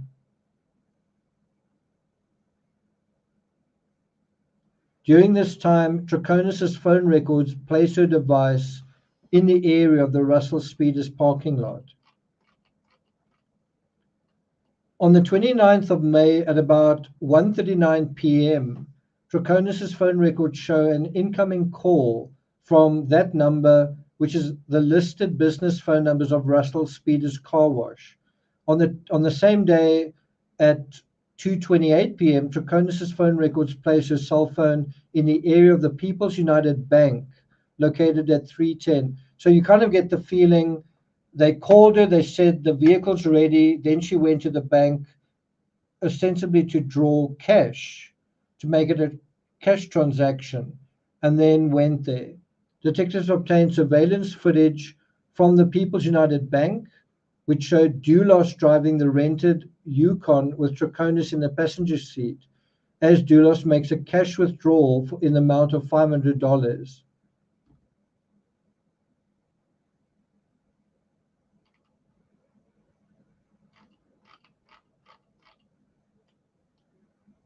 On the 29th at 2:28 p.m., Russell Speeders' surveillance video shows Dulos entering the lobby to pay for the detailing of the Toyota.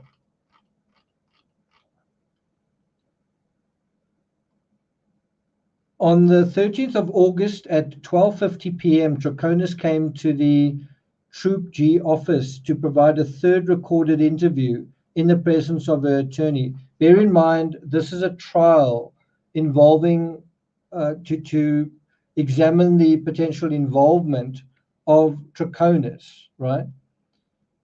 So facts which were ultimately provided by Troconis included: Troconis admitted that during her previous two interviews with police, she'd not been truthful. So she's saying, on the two previous times I spoke to you, I lied.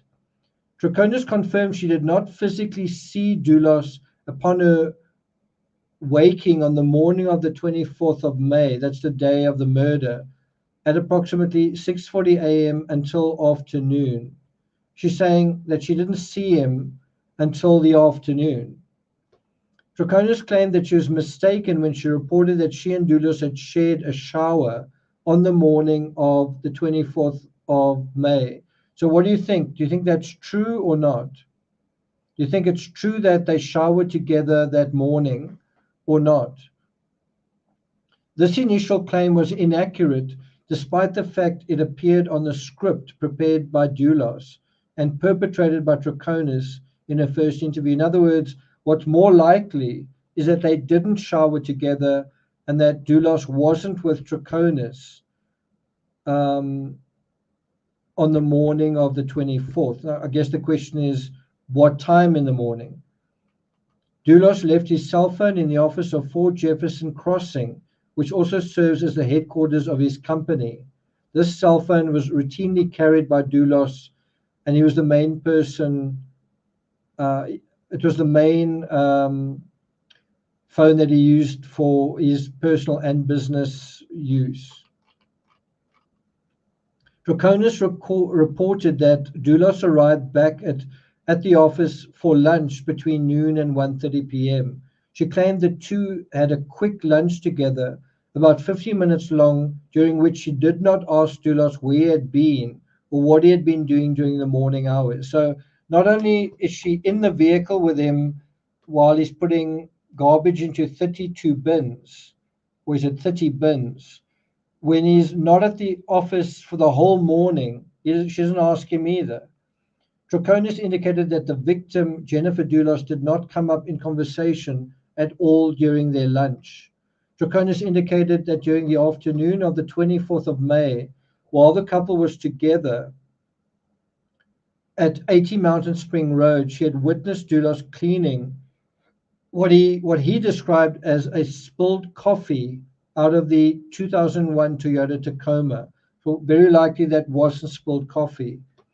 Coffee, when it's spilled, looks kind of like a brown color. I suppose when blood is old enough, it could look a similar color to that. Troconis told investigators at one point that Dulos had handed her a stained towel that he had been using to clean the truck and told her to place it into a plastic garbage bag. Got a little bit of echoes of the Savannah Soto case, the towel. When questioned about the towel, Troconis claimed she could not remember the color of the stain, but she admitted the towel did not smell of coffee. Can you imagine that, saying, I can't remember the color of the stain? Okay. 3 pages to go. Investigators asked Troconis how she had ended up with the keys to the Toyota in her possession. She provided a variety of answers before finally saying, so then I took the keys. When asked why she took the keys after a short pause, Troconis responded, there is no reason why I took the keys. I took the keys and left. Now, what do you think of that as the police are asking you questions and you basically say, well, I did something for no reason. It's definitely not a good look. Troconis later told investigators she could not remember if she had taken the keys, so inconsistent statements. This is quite important. Why does she have the keys to a vehicle that has the murdered victim's blood in it and on it, and that is washed, and she's present when the vehicle is being washed? The significance to investigators of the removal of the Toyota keys was that Waveny was locked out of his own vehicle. Dulos had offered for him to keep the Ford Raptor for that weekend. This would have provided Dulos with 2 additional days to clean the interior of the Toyota before returning it to Waveny. Now, I must say what's interesting in this case is the amount of cleaning that's going on. This is an orgy of vehicle cleaning. And after all of that effort, that they still don't seem to succeed in that either. As it happened, Waveny had insisted on taking the Toyota, and Troconis was called by Dulos, and she returned with the Toyota keys. It was the following week that Dulos and Troconis took the Toyota to be cleaned and detailed without Waveny's knowledge or permission.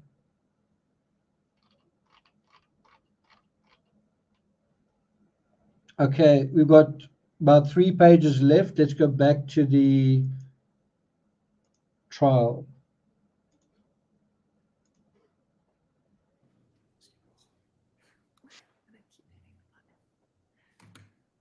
There you go. All right. All right, sir. When you arrived, was Officer Blank with you? We had different patrol vehicles, but we both traveled from 69 Wells Lane. You are right. That is right. Is there another cutout or pullout depicted on that photograph? Yes. Could you point to it, please? Yes. This area here, the dirt pull off. At the center middle of the photograph? Yes. Is there another one on the other side, like towards the Merritt Parkway side? There is, yes. How many cutoffs are on that side of the road? I believe 3 or 4. There are 3 or 4. Do you recall how many were So what do you think is being implied here? Just in this one picture, what would you say is being implied? Again, this is a test of your critical thinking. So what has happened is Jennifer's vehicle has been driven 3 miles away from the home and parked over here near or kind of inside a park, right? What do you think the reason was for that? What do you think is being implied by that whole thing?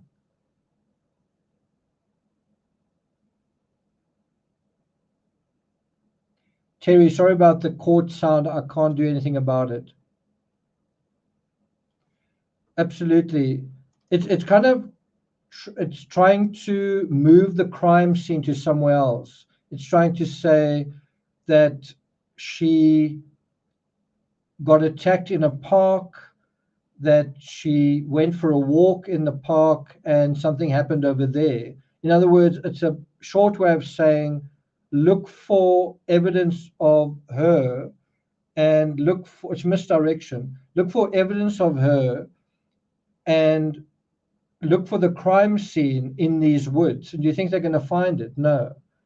In other words, it's saying, don't look inside the house and don't look at any CCTV in that area. Look over there, right?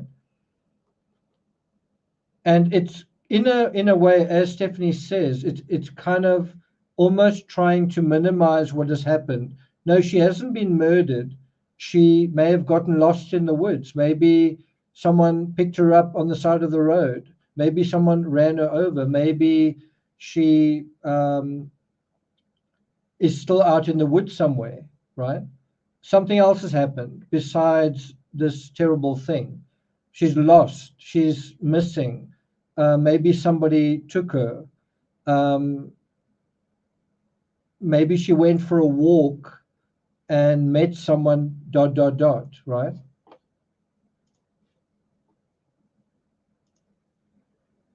Behind, I guess, facing north of the Chevy, and how many were in front going towards the Merritt Parkway? One behind and at least one in front of. All right.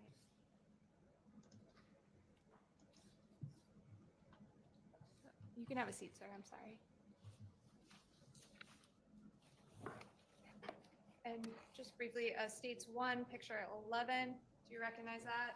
Yes, What is that, please? it is a black Chevy Suburban. Now, did you, what did you do when you got to Lapham Road? We were looking for a missing person, Jennifer Dulos. Officer Blank and myself checked the trail that runs parallel to the Merritt Parkway. We walked, looked on the trail looking for anything that would lead us to the missing person. And that's exactly what the perpetrator wanted. He wants to get the officers out the house. Don't look over there. Look over here. And like Suzanne Morphew's bicycle, well, there's actually nothing to see here. Okay, when you say parallel to the Merritt Parkway, if I can go back to the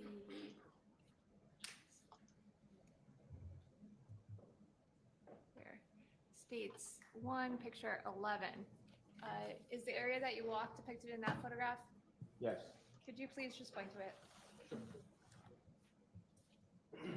So the Suburban was found in this area on a pull-off. Officer Blank and myself walked on a trail parallel to the parkway in this area, Why'd you go there? looking for any indications of a missing person. Did you take note of anything in your walk? No. What did you do after you did that? You can have seats. A police officer from Wilton Police Department arrived on scene, a canine officer. Officer Blank and I returned to Lapham Road where the Suburban was located. What did you do next, if anything? Officer Blank assisted the canine officer. I stayed with the vehicle and Captain Walsh on Lapham Road. At some point, did you return to 69 Wells? Yes. Did you go into Waveny Park, by the way, at any point besides that walk on, that you just described? No. When did you return to 69 Wells? After the canine conducted a search in the area of Lapham Road and Waveny Park, no track was able to be established. So I was instructed to go from Lapham Road with a canine handler back to Wells Lane to see if we could do a search from that location. So does that surprise you? And I mean, this is really, it's good that they did this. The law enforcement went to the park with a canine unit. They tried to find a scent, and then they didn't find a scent. Is that surprising? I mean, like we've just said, the vehicle was there to say, hey, over here, look over here. And obviously there is nothing there. But we are nevertheless left with a kind of a crazy mystery. There's so much that we know. The real question is, what happened to Jennifer Dulos? You know, it does look like she was murdered. where are her remains? What happened to her body? What is that narrative, right? In a weird way, it seems like it may be easier to prosecute Michelle Troconis than to find this body. And what is quite interesting with this case is it's a kind of a no-body case that is nevertheless going to trial. And there's some people who believe no body, no crime. Well, do you think that that is true? If there's evidence of a crime, you don't always need a body. But that nevertheless is a enduring mystery in terms of this case is what did happen to her body? And again, that's why it's quite important to think, was she killed in the garage and then taken straight out to a vehicle and then that's it? Or was there some, and I hate to use the word processing taking place in the house? Or bear in mind the fact that the perpetrator is a construction dude, right? It's a little bit like Barry Morphew, who's got a landscaping business. Could he have used his construction equipment if he was laying a foundation? I just watched an episode of Reacher where he throws some bodies in the concrete foundations of a building. That's certainly a way that you can make a body disappear. Could that have happened in this case? Did you follow the canine into Waveny Park or anything like that? No. Okay. So when you returned to 269 Wells, did you return with Officer Blank? No. And what did you do when you returned to 69 Wells? Myself and the canine handler from Wilton Police Department arrived at 69 Wells. I used that code that was provided to open that garage door, and we entered the garage. The canine handler stated he needed a scent item in order to conduct a search for the missing person, Jennifer Dulos. I knew there was a spring jacket located on top of the purse, so we went to that location, grabbed that spring jacket. What'd you do with the jacket? The canine handler placed it in the middle of the driveway for his canine to get a scent. Now, did the canine conduct a search? It did. Okay. Did you? Okay, so what kind of canine do you think we're dealing with here? Right? I think it is quite a good item to use, a fresh item of clothing. What kind of canine do you think we're dealing with? Stephanie, what are you cooking for dinner? That's a good question, Robbie Robin.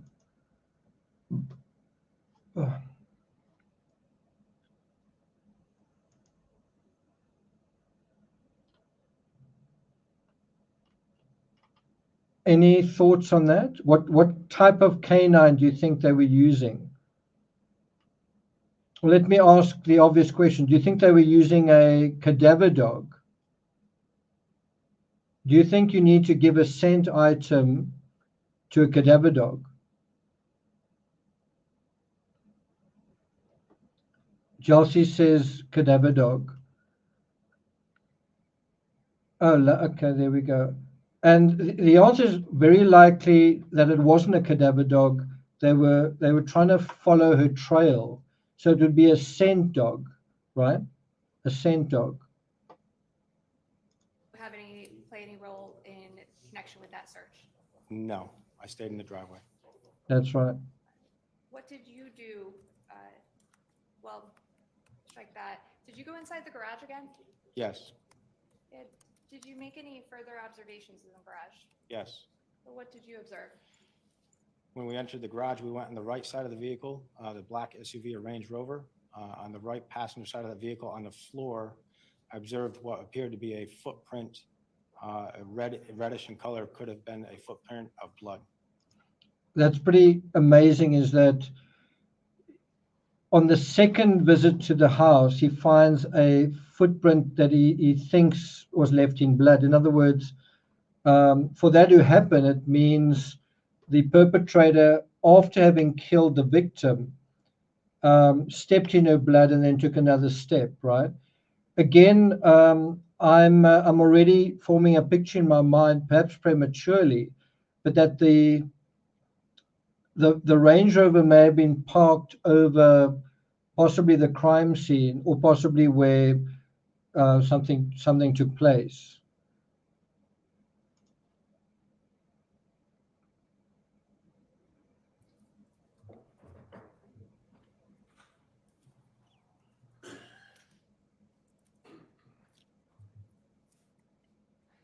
States 1, photograph 9. So I'm going to have you take a look behind I think you we're going again. to look at that shoe print. There it is.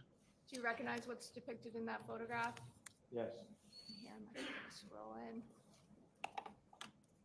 So do you agree that is incredibly subtle? Like in my mind, I was thinking of a kind of a shape like that, like a fully formed shape. That's just the outline of what could be and probably is a shoe print, because that would be the front of it, right? The front of it, and then that could be possibly the back of it. What is that? It appears to be a toe portion of a footprint. Is that what you observed in the garage that night? Yes, Did you make any other observations? yes. To the right side of that garage, as you enter the garage door, there was garbage cans. On the exterior of the garbage can near the lid, there appeared to be a red color that appeared to be blood. And anything else? Did you catch that? So they also went to the garbage cans on the, I'm not sure if he said the outside of the garage or, but somewhere related to the garage, and they found some blood there as well. Not that I can recall at this time. I'm going to show you 2 more photographs if I can. Sir, if you could take a look behind you. States 1, photograph 8. Do you recognize what's depicted in that? Yes. Appears to be drops on the rear portion, the rear left or driver's side of that vehicle, drops on the concrete floor. And one more, please. States 10. I'm sorry, States 1, photograph 10. Do you recognize what's depicted in that photograph? Yes, it appears to be an area of the concrete floor that appears to be smeared, pinkish, reddish in color, as if something was cleaned up. Did you, after making these observations, did you convey them to anybody? Yes, I notified the shift commander, Lieutenant Ogrins, and Captain Walsh, who was still on Lapham Road with the Chevy Suburban. What did you do next, if anything? Detective Officer Patton arrived at 69 Wells Lane. It was determined that that location was going to be a crime scene, and the shift commander notified the state police. Why the state police? Their crime investigations. May I ask, does New Canaan have a crime scene unit? We have an investigative unit, but we don't have the capabilities that the state police has. In what way? Limited resources. Okay. And did the state police come out to 69 Wells that night? Yes. Did you have any further, did you do anything else that night? Yes. Later on in the evening, while still at 69 Wells Lane, I believe it was around 11:30 p.m., I conducted a neighborhood canvass, which means I go door to door, just seeing if I can find any information in regards to whatever the case is we're investigating. I did speak to a few neighbors. I was also looking for any cameras that residences might have, whether it's a Ring camera by the door or security footage cameras on any. Okay, so one wonders whether the Brian Koberger trial is going to start the same way, with a police officer giving his story. This is what I saw, this is what I did, this is what I photographed, etc., etc. More than likely, what you've seen here, if it was the Koberger trial, I think would be kind of off limits. There would be certain things that the judge and others would simply not allow you to see, right? One thing that I want to emphasize is what is so obvious, but it's easy to miss at the same time. is all of those blood traces we've seen are kind of a very light pink. It's a very washed out kind of color, which kind of indicates that by the time the drops were dropped or the footprint was made, there's already quite a substantial diluting of the blood that had taken place. Let me put this a different way. If you could snap your fingers and go directly to the crime scene, right, you would immediately be shocked by the abundance of bright red blood, right? And I know this sounds silly, but when I was in a hotel room, I almost said in Connecticut, in Long Island, and I had COVID and my nose was bleeding, I was just struck by how bright red that blood was in the floor of the basin, right? Bright red. And that is obviously what blood looks like immediately after it's spilled. And when we see a crime scene like this and someone says, well, that's blood, that was blood. That's blood that has been already cleaned up substantially. And it's not as though the killer probably didn't see it at all. He cleaned it, he just didn't clean it up completely, right? And you see that as well in the Amanda Knox case, in the victim's room, Meredith Curtis' room. They're all over the place. You see blood that instead of being bright red is kind of a pink color, which is the color of blood when it's been diluted with water. And there's almost none of that blood left, but the drop of water maintains a little bit of that blood, the color of it, and then that dries afterwards. And so in the rush to clean the blood away, the perpetrator can leave additional evidence, even though he's cleaned the original evidence completely away. So in other words, the wet rag, right? The wet rag that has soaked up the evidence. As you walking around, those drops then are left behind the scene again, and that's not a priority of the perpetrator. He's trying to concentrate on what he sees as the ground zero of evidence, and it's that secondary evidence that gets him into trouble. That's also a good point. It's also a good point. Any houses or residences? Did you download any video cameras or anything that night? No. Now, at some point, did you get your fingerprints or palm prints? Yes. I guess tested, is that the right word? Yes, one of the state police investigators from the crime unit came out and they took palm prints, hand prints, fingerprints of me. And that was in connection of this case? Yes. I may just have one moment, Your Honor. Hmm? I have nothing further. Thank you. Cross-examination. I just want to make sure that when I plug in my USB cord that it switches, so if I may. Right, so now they're going to cross-examine and see how they can undermine this evidence and the witness.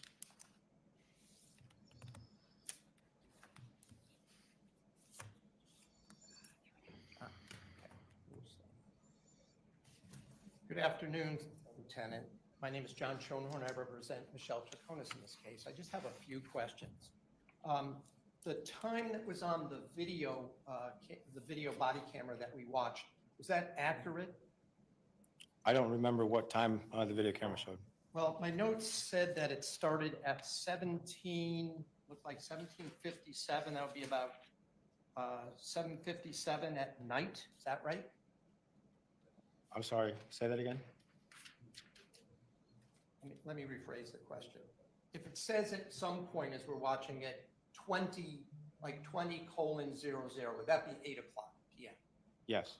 And to the best of your knowledge, were the body cameras even back then synchronized so that they were at least close in time to actual time that you were there? Yes. So is it fair to say that you were in that house at approximately 8 p.m. on May 24th? Yes.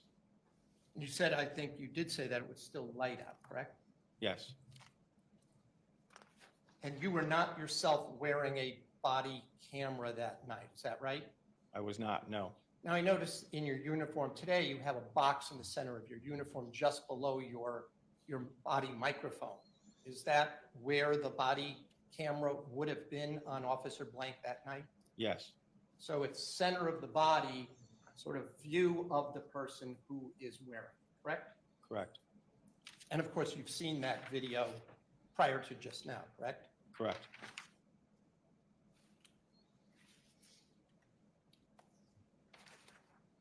As you went through the house, you looked at each and every room, right?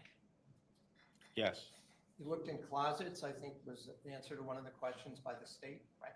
yes, And in a couple of the places, there was some clothing on the floor, according to that video, correct? yes, Did you go through any of the items of clothing at that point, other than the jacket you mentioned? no, You talked about a canine. Was this a tracking dog? I'd have to ask the Wilton canine handler. Well, I was going to ask you, was there more than one dog that night that was sent to either to the house on Wells Lane or to the Waveny Park? Yes, more canines were called to that area after the Wilton police canine had left. You indicated that Officer Blank remained at that location, is that right? At the Waveny Park that night after you left? Yes, Do you know whether he accompanied any dog search, that is, any canine searching dog that night? he did assist the Wilton canine that I was assisting at Wells Lane. He did assist that canine handler at Lapham Road and Waveny Park. And just so that we're differentiating between the two, do you recall that that was a canine and a canine handler from the town of Newtown? It was Wilton Police Department. The one with you, what about the one at Waveny Park? The initial one that initially responded was a Wilton canine, All right, so the same one or different one that went with you? same one. All right, so I'm saying, was there a separate canine dog and a handler that came there that night that you're aware of? There very well could have been. I don't remember at this time. That was going to be my question. So you did not observe. So if I was the prosecution, I'd kind of be going like, where's he going with this, you know? And what do you think the answer is? And I think possibly the strongest defense that his client has is to raise doubt on whether Jennifer Dulos is still alive, because they haven't found her body.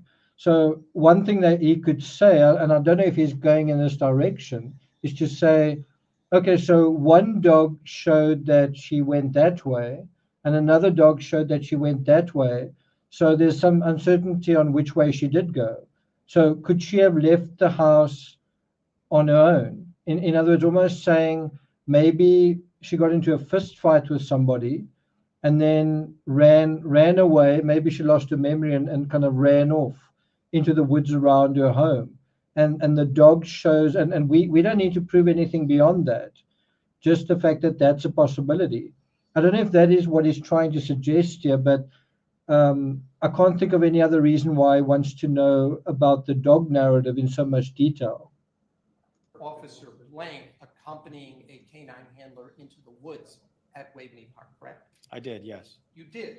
Yes. Was it the same dog that then went with you and its handler to the house at 69 Wells Lane? Yes, In the parking lot right outside of the garage, you recall, according to your images, that there was a basketball hoop there. Did you notice that?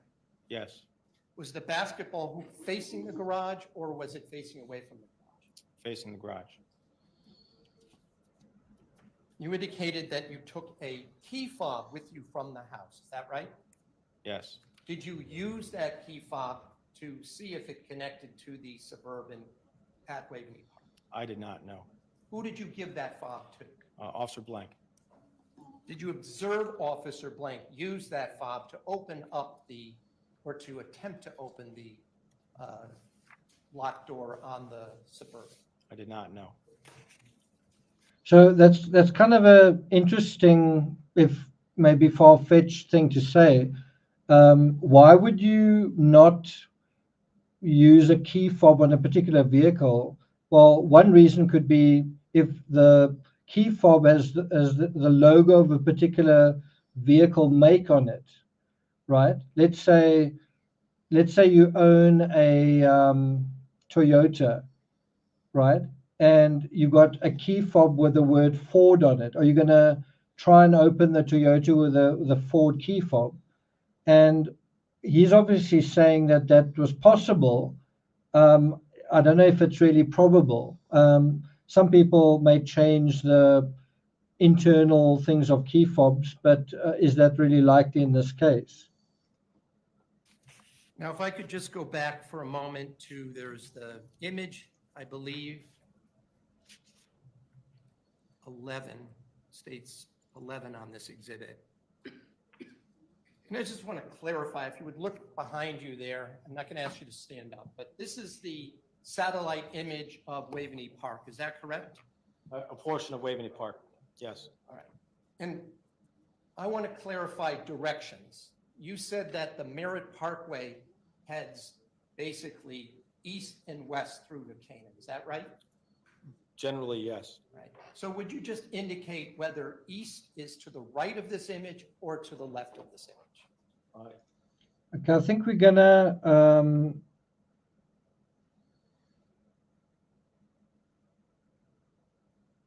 skip ahead before we deal with this guy's testimony. I want to just revert for a moment back to the affidavit.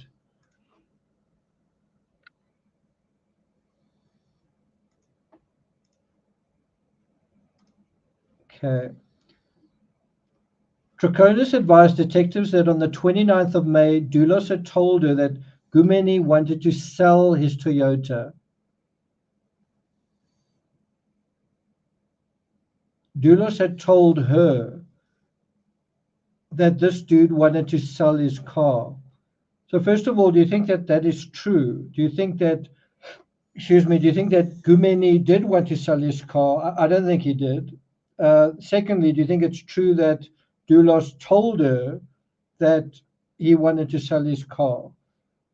I'm not sure if I believe that, but then the third sort of layer of this is, do you think that if he told her that, she believed it? Or do you think that they conspired to say that this was the reason they were using his vehicle?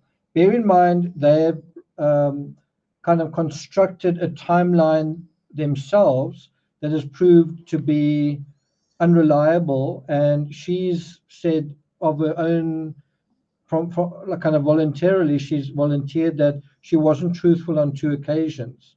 So she's kind of implicating him that, oh, he said that he wanted to sell the Toyota, right? Anyway, for this reason, Dulos had planned to bring the Toyota to have it cleaned and detailed. In other words, that's why I went along with it. Oh, this employee wants to sell his car. Let's leave work and spend all our time helping this guy clean his car. Troconis claimed Fotis at some point calls me and says, pick me up at the car wash in the parking lot. And so I went to pick him up, and then we went to meet with Andy and we drove. And so why would you pay in cash, and why would you, what's the other thing? Why did Fotis give Troconis' phone number at the car wash and also give the wrong name for the car? Troconis made it sound as if she had no idea what Dulos was doing, and she had simply been called by Dulos to pick him up. It does seem that way. Only through pointed questioning did Troconis admit she had followed Dulos to Russell Speeder's car wash in Avon, where she waited in the parking lot for him to emerge from the lobby, where the two drove to Westport to meet with attorney Bowman. So also the juxtaposition of washing a car, then going to meet a lawyer is pretty crazy in the context of a crime. Troconis went on to say, on the way back, I received a phone call from the car wash at 1:39 saying the car was ready. Troconis appeared confused as to why she was receiving an unexpected call from the car wash. And, well, we know why, because he gave her number. Troconis offered, after the meeting with Andy, we drove back to Farmington, and Dulos stops at the bank and then back to the car wash, that I drop him off to pick up the car, and then I drive him back home, or I went to pick up Nicole. But I mean, that car, he washed the car. Troconis was asked by investigators why she thought Dulos would be washing the Tacoma. The reply was, well, obviously, all the evidence says because you showing me the picture of the blood in the door, it's because the body of Jennifer at some point was in there. Investigators showed Troconis screenshots taken on the 29th of May from a video surveillance system at the People's Bank located at 310 West Main Street in Avon. The photo shows a male and female in a dark SUV making an ATM transaction. So it seems like she's there when he draws money. Troconis identifies herself in the passenger seat and Dulos as the operator as he completes the ATM transaction. Investigators questioned Troconis again about her activities the afternoon of the 24th of May. Troconis indicated she was handed a paper towel by Dulos, who was in the process of cleaning a coffee spill in the Toyota. Again, lots of intertextuality with the Savannah Soto case. Troconis reported placing the paper towel in one of the black bags. So this is quite big. She places a paper towel in a black bag, and then this is disposed of, referring to the plastic garbage bags which she told investigators she brought to 80 Mountain Spring Road. So that's the other thing. She brings the garbage bags that are ultimately used in the disposal of evidence. Isn't she going to be asking, what do you need the garbage bags for? And so these are the charges: alters, destroying, conceals, removes any record, makes, presents, or uses any record with a purpose to mislead. And this is, in a way, a little bit similar to one of the indictments in the Ramsey case, helping potentially to cover up a crime.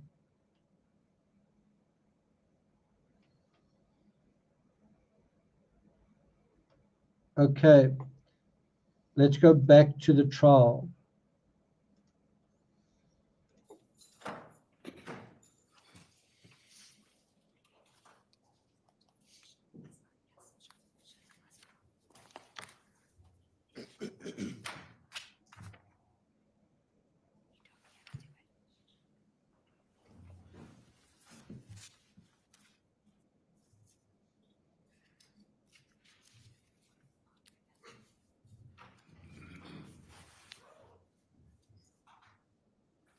I guess they're standing up for the jury, right?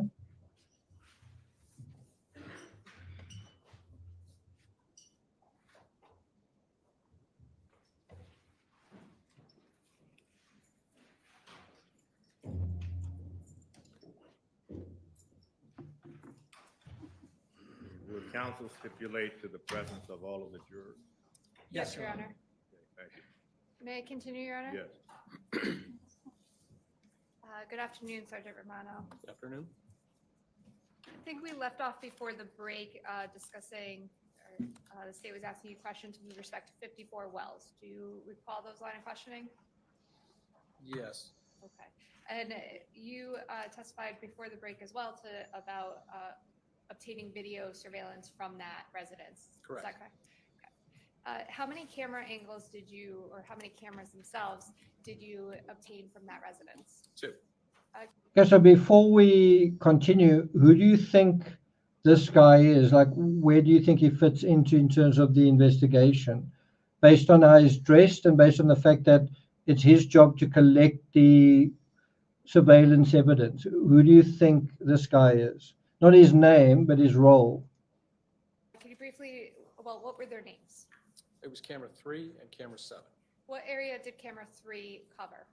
That covered the garage area looking south from the house. Did it encompass any area of the road? Yes, it did. It picked up a partial section of Wells Lane. And camera 7? Camera 7 was mounted on the front of the house, and that picked up. I Wells Lane as think it that's passed. right. It could also be The an road that FBI both agent, camera right? 3 and But I camera think it's 7 picked likely up, the is lead that detective. The same road? Yes, Okay, and is that Wells Lane? yes, it is. Okay. If I may just have one moment, Your Honor, counsel. It could also be a CSI. That's right. At this point, Your Honor, the state is going to play states 3. So I'm going to ask you to direct your attention And to stage this. 3 has been admitted as a full exhibit. No objection. Thank you. Thank you.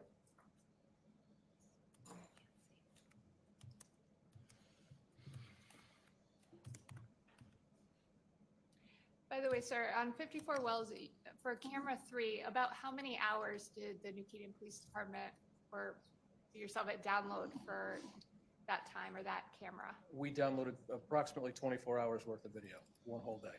Okay. And with respect to camera 7? The same amount. 24 hours of video. Was there anything of evidentiary value on those 24 hours? There was. About what time period? The first item that we noticed was at approximately 7:58 hours, 7:58 a.m. If I can, I'm going to direct your attention to the screen behind you. Upon the state's 3, I'm going to, for the record, Your Honor, play what is titled Cam 3 75800-75930. So before we go any further, what is quite valuable in this particular case is we seem to have quite an accurate time of death. It seems to be very close to 8:05 a.m. on the 24th of May. That is very valuable, knowing that at least.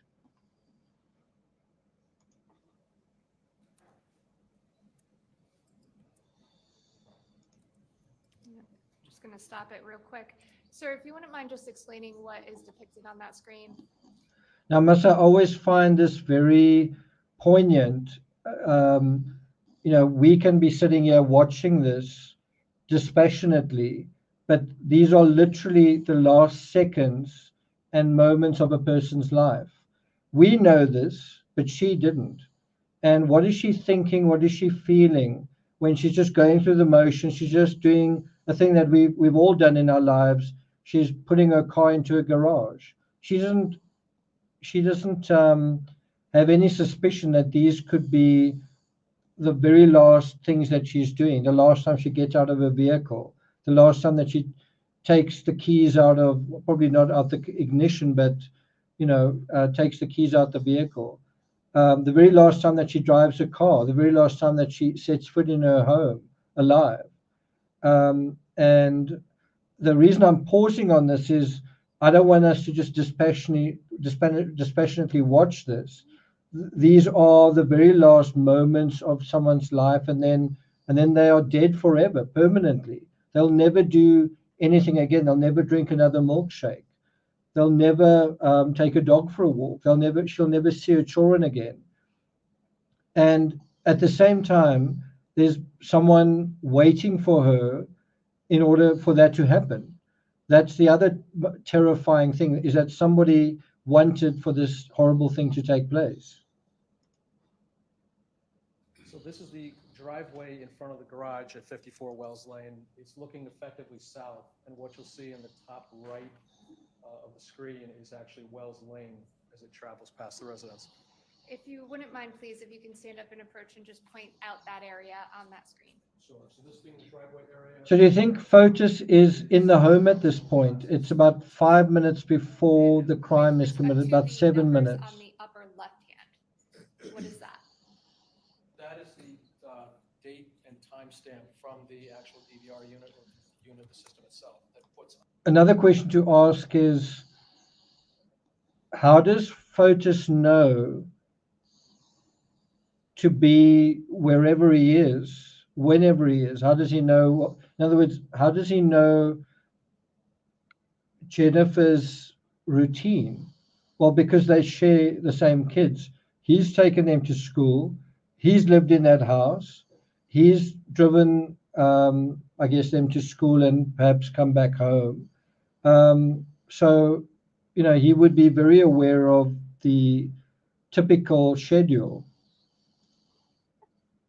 On the video. Was that timestamp accurate? Yes, it was. And you can have a seat, sorry. I'm going to hit play.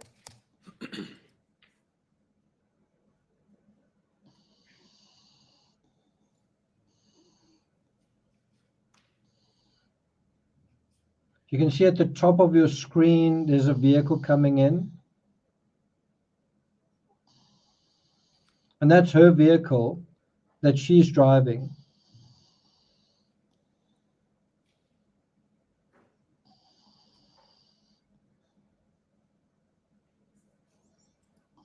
Sir, I'm going to, well, let me ask you this. Does that vehicle that passes appear on another screen?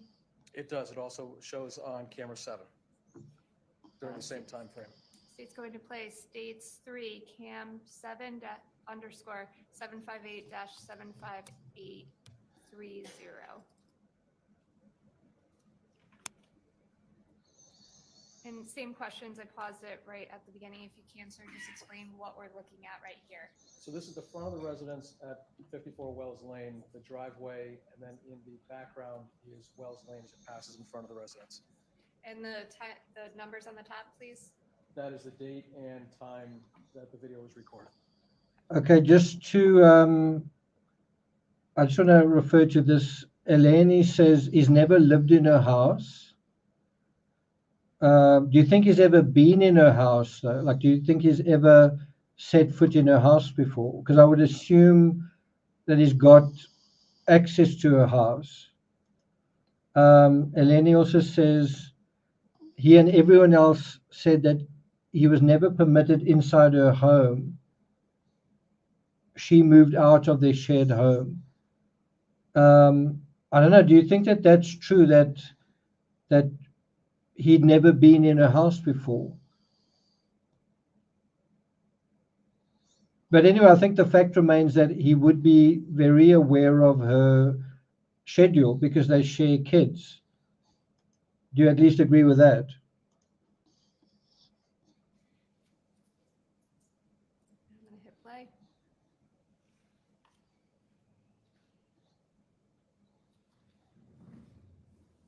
So this is camera 7's camera angle. 7:58.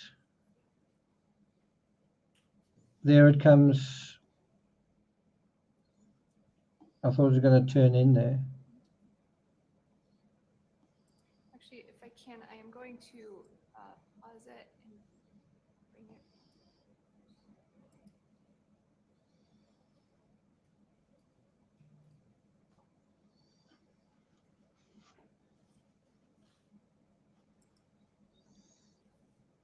And I pause it at this clip. It states 19 seconds. Sir, did you watch this video on May 20th? Would it be the 24th or the 25th? It was probably the 25th and beyond. How did you identify this as the vehicle? I'm going to object, Your Honor. This is characterization. The exhibit speaks for itself. I would think so as well. I would think so as From well. this court's view, the exhibit does not But that is a relevant more question. than one black Chevy Suburban. That's also a good point. Testimony elicited has to do with how this officer But determined because he's which black Chevy. the murderer here, of course he would say he wasn't in the house. If you can answer, sir, please. So we had previously located Jennifer Dulos' vehicle, so we knew exactly what it looked like. And as we reviewed the video, when we found this, it matched up with a vehicle that we had previously impounded. Therefore, we knew it was her vehicle leaving her residence. Now, is this the same vehicle? I'm sorry. Is this the same vehicle that you had spent the preceding night standing by? Yes, it is. And is there anything distinctive about that vehicle? Interesting. The wheels matched up on it, and there are also stickers on both rear quarter panels, passenger and driver side. Those decals matched up with the ones that were on her vehicle that we had impounded. So we've kind of got a similar situation here to the Caitlin Armstrong case, which is here's a vehicle, it looks like it's the right vehicle, but this is a courtroom. You can't just speculate. You can't say, well, it looks like it. You've got to kind of prove it. And so he's saying it is the same vehicle because it had the same stickers on it. Bear in mind, there were stickers on the Ford Transit van in the Gabby Petito case.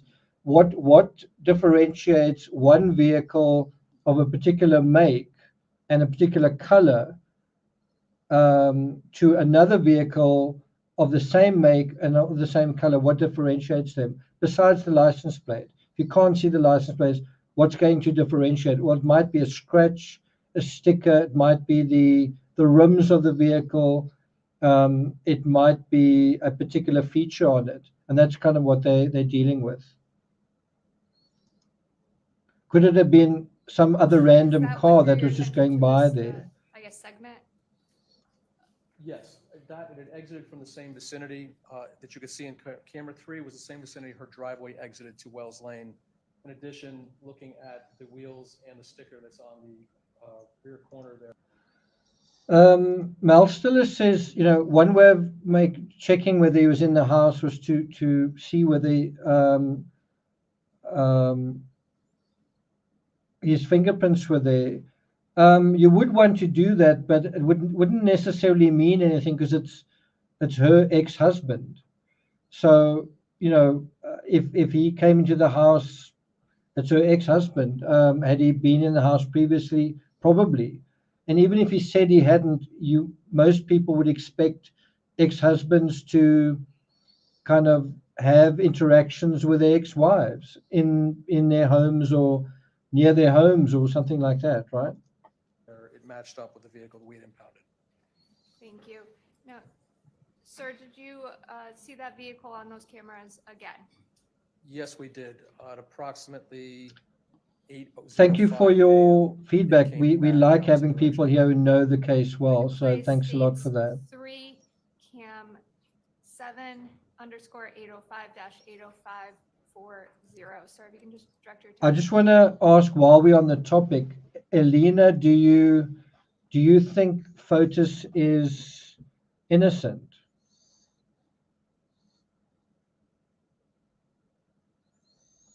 Melstiller says those who knew Jennifer said he wasn't ever allowed in the house.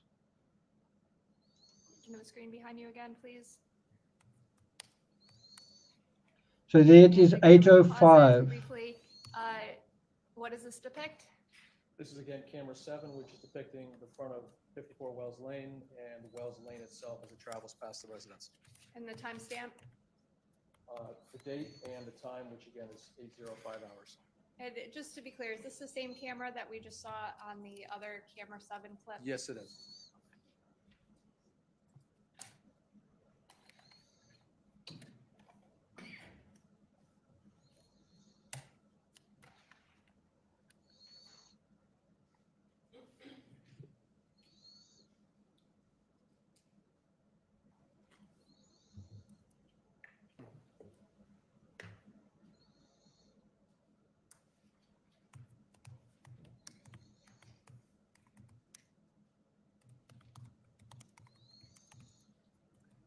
If I can, I'm actually going to pause it and bring it back.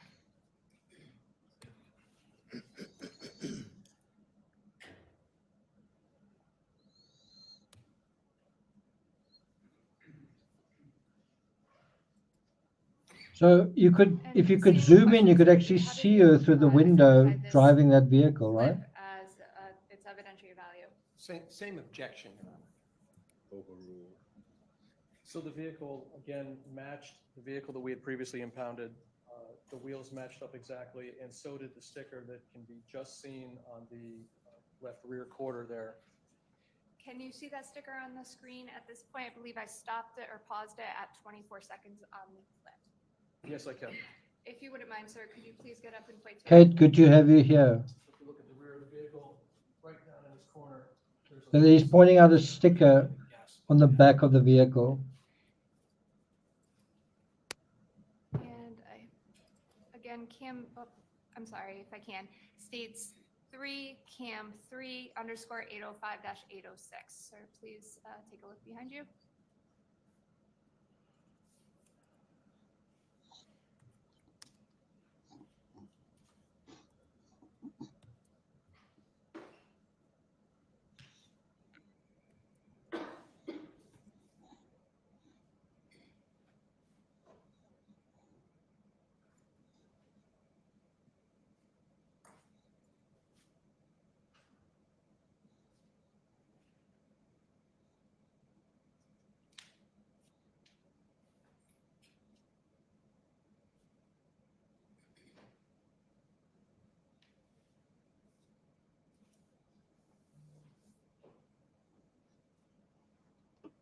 And I'm just gonna stop it at 45 seconds. Sir, is that the same time, or is the timestamp the same? Yes, it is. And is this the camera 3, I believe, is that the same camera that we saw previously? Yes, it is. Now, after 8:05 that morning, did you continue to watch these cameras? Yes, we did. And do you see that vehicle appear at another time? Yes, I did. At approximately 10:25 a.m. Is that depicted on camera 3 or camera 7? Should be depicted on both. Right, the can states 3 cam 3 underscore 1025 to 102530.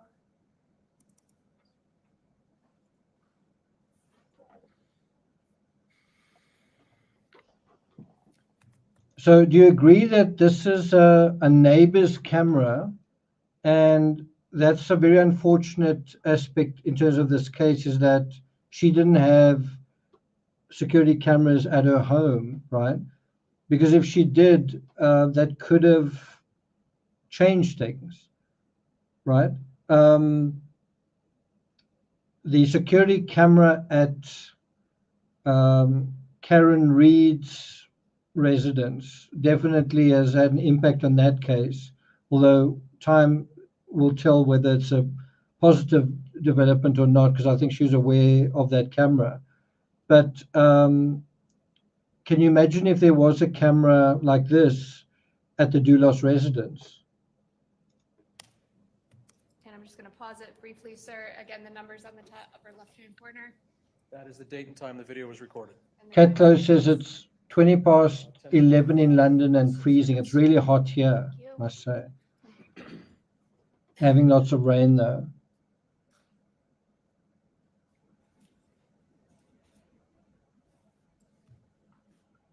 So quite a lot has happened, like quite a lot of unfortunate things have taken place between that first little bit of footage and the second little bit of footage.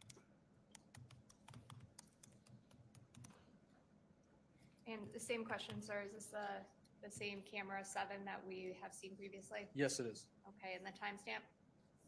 That is the same at 10:25 and 2 seconds. Thank you.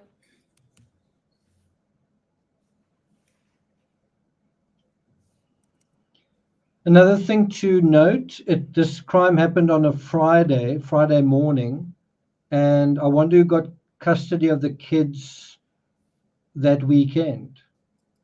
And Stop it at 20 seconds, Your Honor.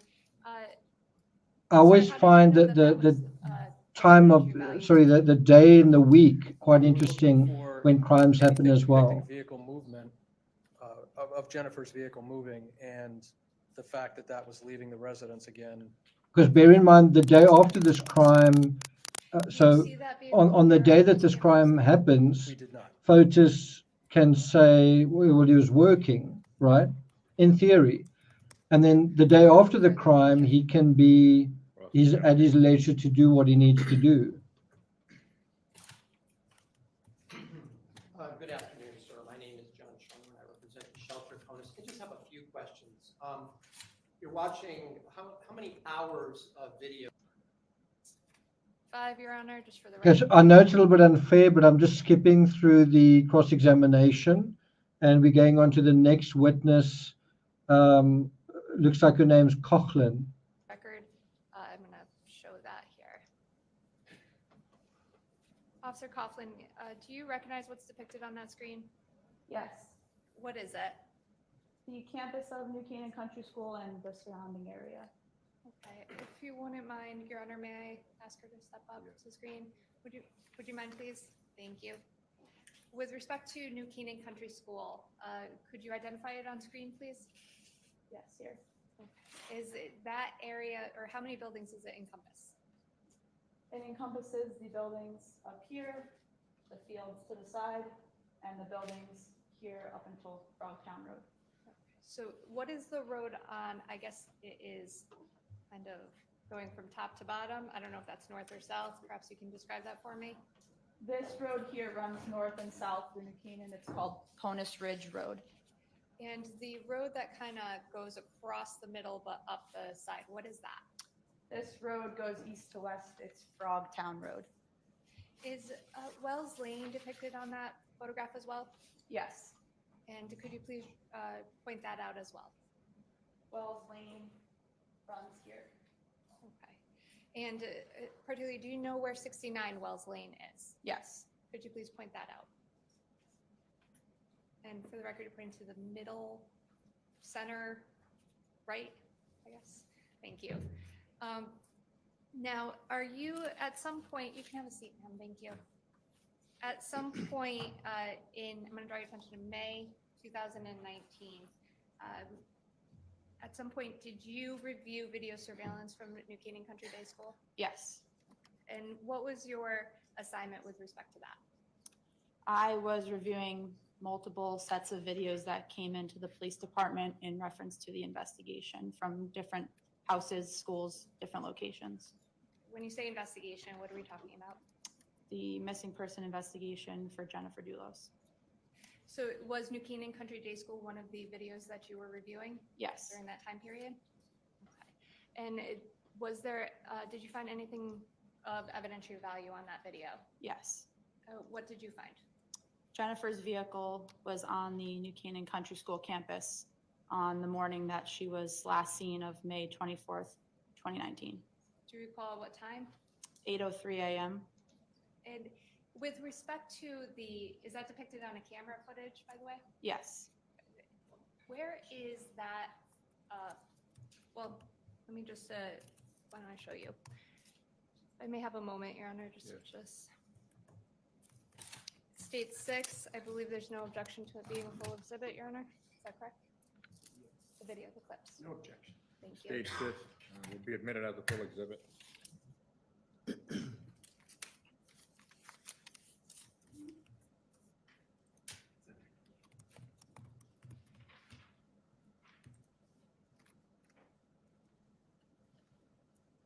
Gina, welcome from the state of Virginia. Thanks for joining us.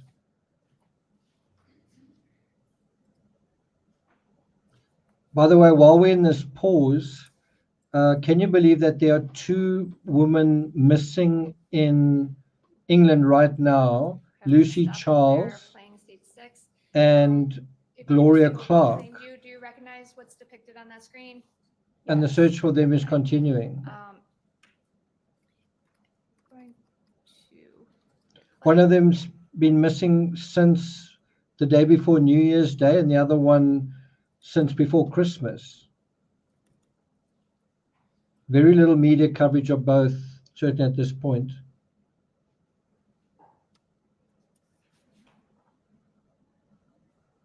Officer Coughlin, was that the video that you identified? Or Yes. the clip of the video that you identified?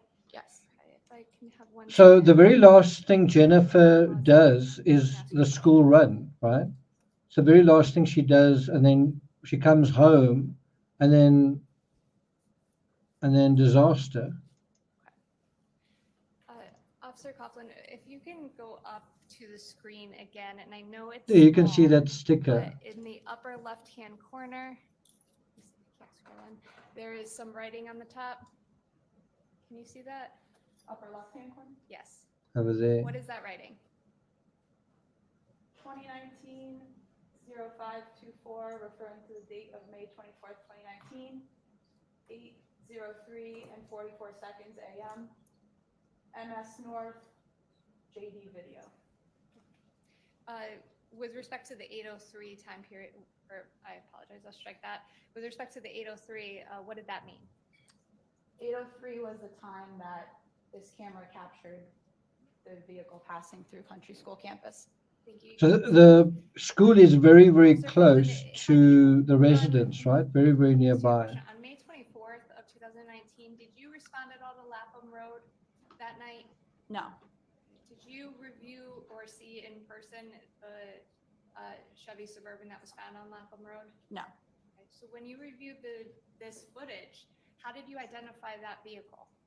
I viewed photographs of that vehicle, which were taken when it was recovered on Lapham Road and later processed.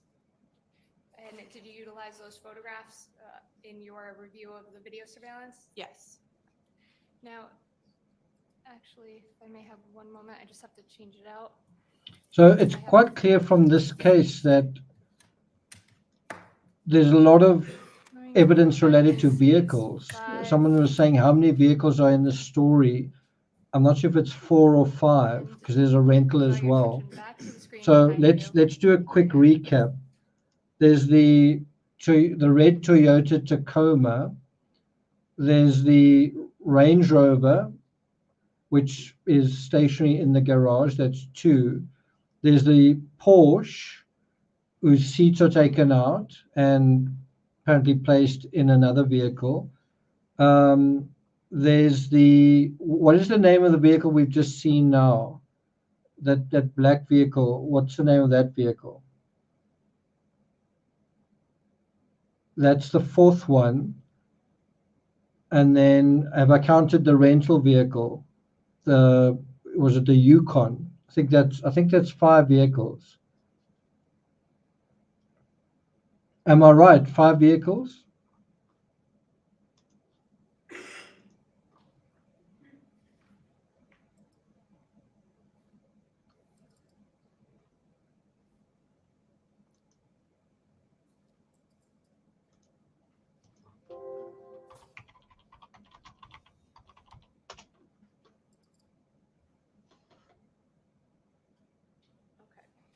Just to close it up here, that video screen that we saw in states, I guess, 6.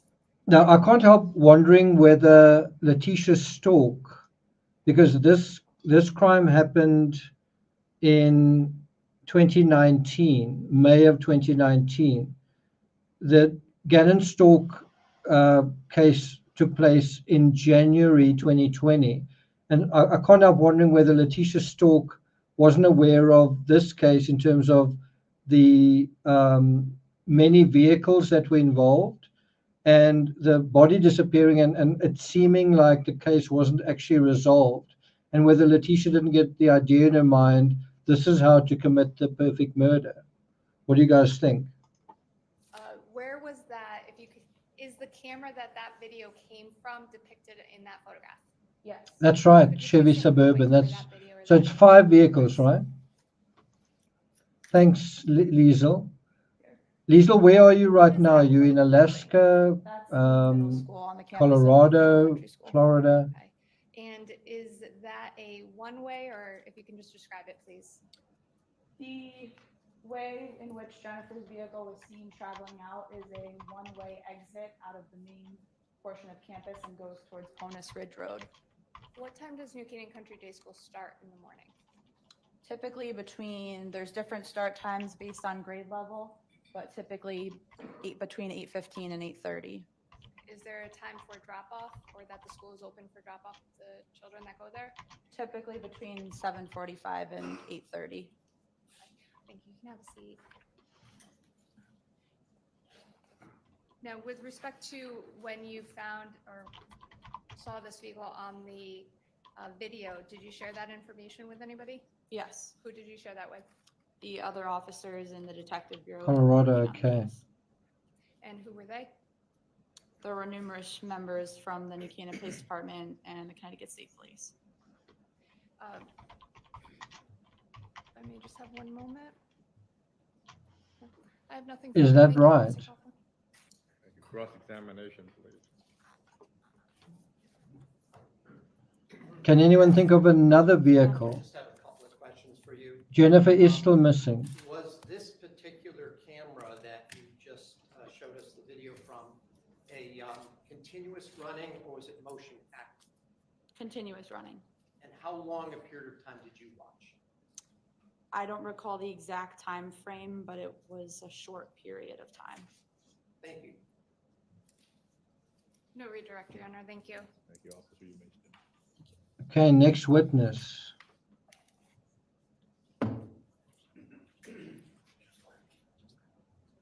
I may, Your Honor, the state, oh, if I may, I'm sorry, Officer Coughlin, you don't have to move, but just for the record, Officer Coughlin will be recalled. She's still under subpoena. The state intends to recall her for other parts of the trial and testify about other things. I did inform counsel of that as well.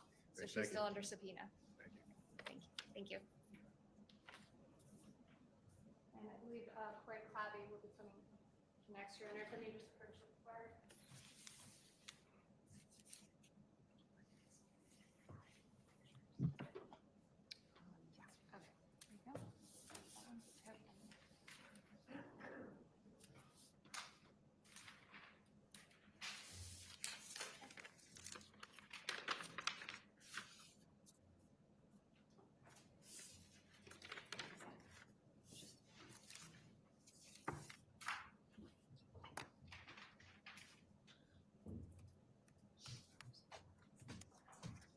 If you could please raise your right hand. Do you solemnly swear or solemnly and sincerely affirm, as the case may be, that the evidence you shall give concerning this case shall be the truth, the whole truth, and nothing but the truth, so help you God, or upon penalty of perjury? I do. Please state. So any guesses what this guy's role is in the case?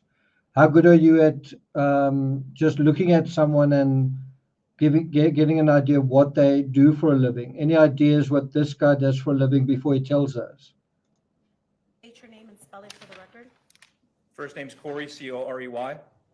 Last name is Clabby, C-L-A. B as in boy, B as in boy, Y. Thank you, and your affiliation? I'm with the Connecticut State Police Major Crime Squad, Western District. Thank you. Detective, you may be seated. Thanks. That's it. Detective Clabby, how are you? Very good, how are you? Good. You work for the Connecticut State Police? I do. Okay, how long have you been with the Connecticut State Police? Since May 7th of 2010. And do you work for a particular? So we're going to skip where he goes to his credentials, and we're going to try and get to where he deals with the evidence. With respect to the entire residence, do you document a certain area if you find anything of evidentiary value in it, or what do you do? Clearly, if we see something that we believe is of concern for the investigation or evidence, then we'll obviously try to focus on that and show that so the people that may see it in the future can have an understanding of what we saw and what things look like, prior to our collection process. Was there a particular area of the house that you focused on? The garage was of importance. And when, in relation to watching the hour-long video, So there you have confirmation, Mel Stiller. The garage, he only mentions that, so that does seem pretty significant, doesn't it? where is the garage in the video? It's probably towards the end. Okay, why is that? It was just, if I recall, I went through the front door and it kind of branched off and worked around and ended out coming through the garage.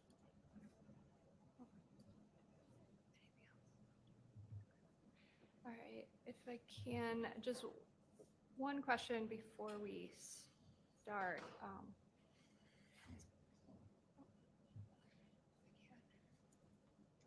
Someone says, I watched the trial already. Amy, what are your comments, observations? What were some of the highlights that stood out to you today?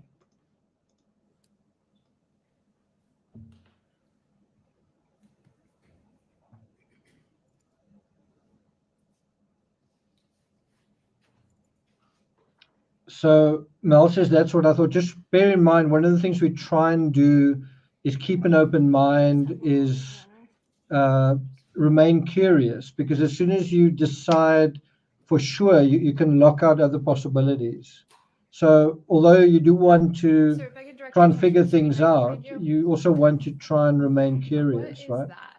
So that's basically just a quick way that we show documentation of a case number. The location. So there's also quite a good question here. Who has the children? As far as I know, it's the 82-year-old grandmother. I presume it's on Jennifer's side. She's, I think, in her 80s. I think she's got the grandchildren. And who's doing the film. So you'll see that in the beginning and you'll see that in the closing. And it usually will have the date and the start time at the top. And you'll notice in the end, you'll see the date and the end time at the top. So it's just to document kind of like, this is what you're looking at, who did it and when. And what is the date and start time there? The date is May 25th, 2019 at 4:21 a.m. military time.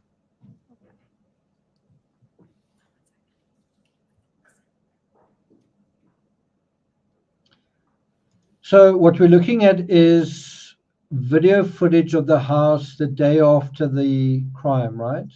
The crime happened the 24th of May, a Friday. This is early Saturday morning, like close to 4 a.m. on the 25th.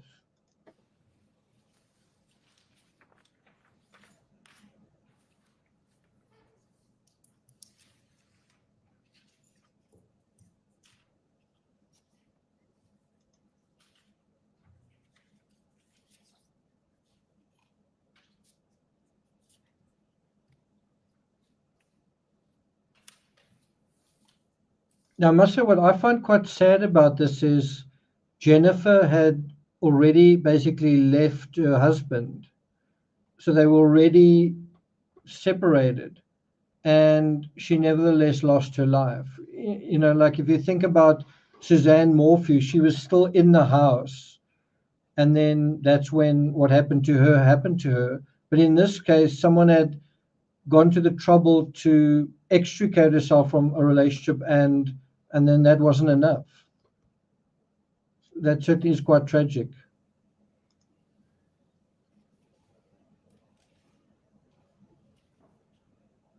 Lynn, we'll see you a bit later. Good to see you. It's always good to see you in comments. Have a good dinner. Stephanie, are you having dinner in front of while you're watching or not?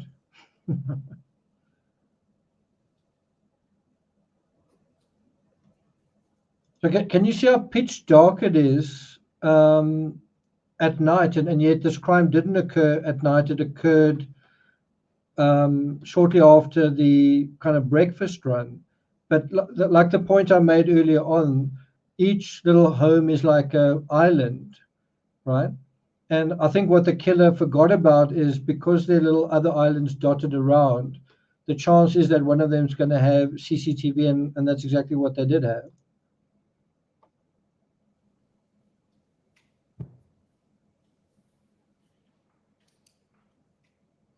Oh, thanks a lot, Stephanie.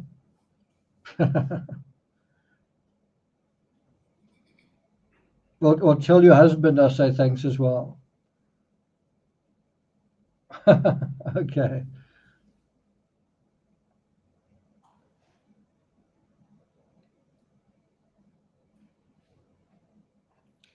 Dark, right?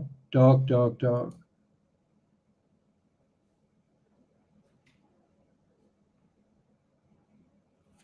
You can't help thinking, who wants that house? Who wants to get their paws on that house?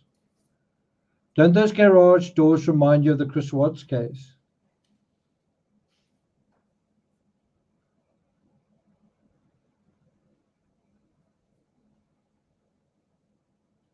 Weren't there also, I think there were two garage doors and then a smaller one, a small third door.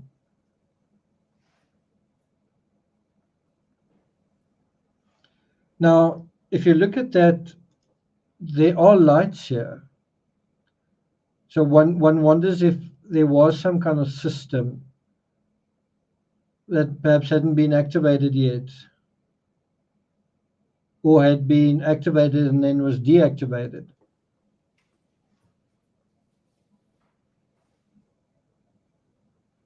Sorry, do you hear that, Helena?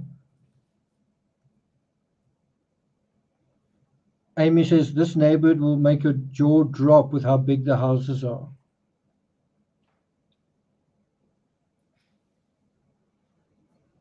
is a very big house.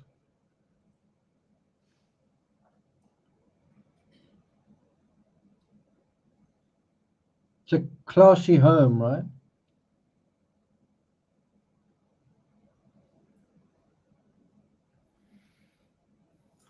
Very much so, Erica, very much so. I'm really surprised again that the court are playing this with just absolutely no narration. So there again, you see these trails of water. One wonders, is it rainwater? Is it, where do these trails come from? Is it natural?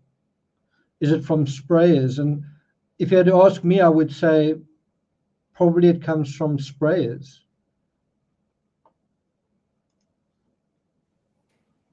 See, there's the lawn over there.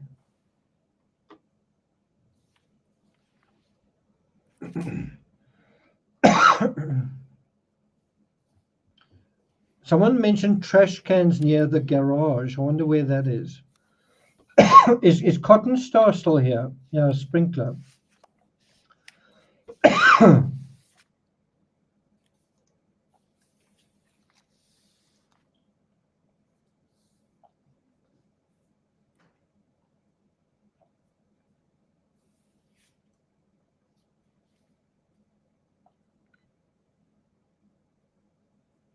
Quite a long time to be filming just the outside of the house. I wonder if we're going to go inside.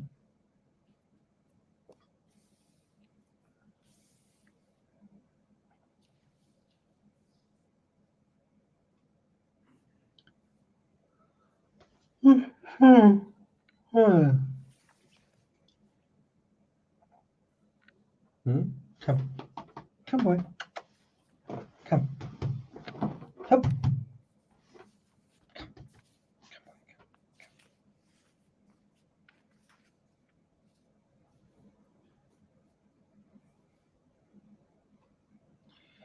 Well, this video is actually 1 hour. It's either 41 or 01. Looks like it could be almost 1 hour and 42 minutes long.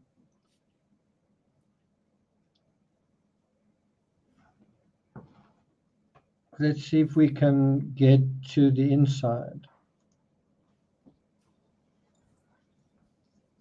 Tamika. So there is some kind of alarm system, isn't it? Anyone recognize it?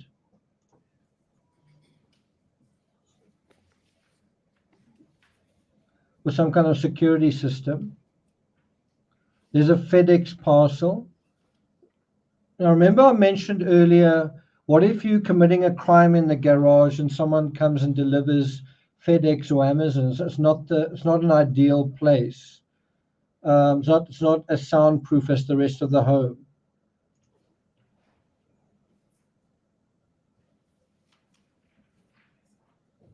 Is that Jackie Onassis on the wall?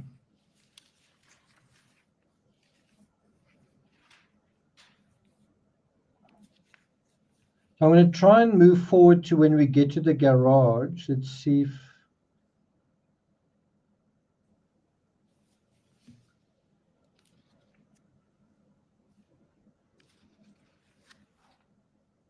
we can get there.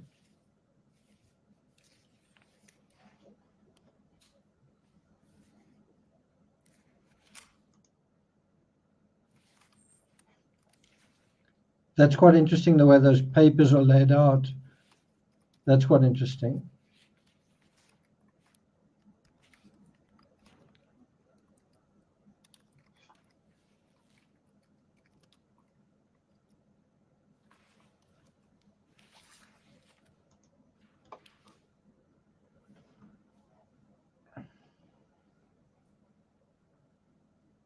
Yeah, good point. Good point.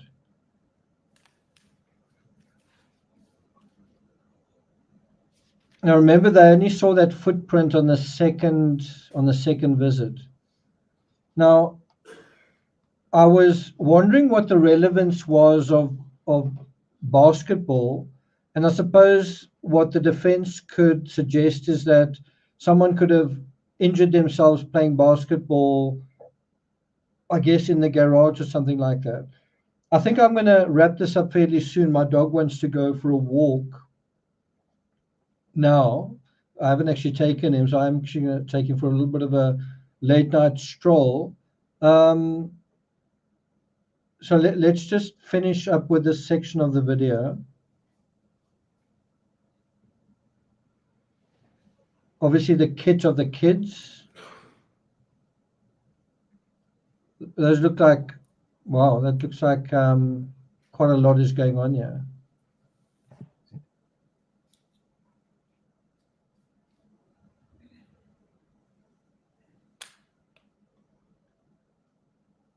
It does make you wonder, was something in the garage used, if the crime did happen in the garage, was something used as a murder weapon, or did someone bring a murder weapon with them? If so, what did they bring?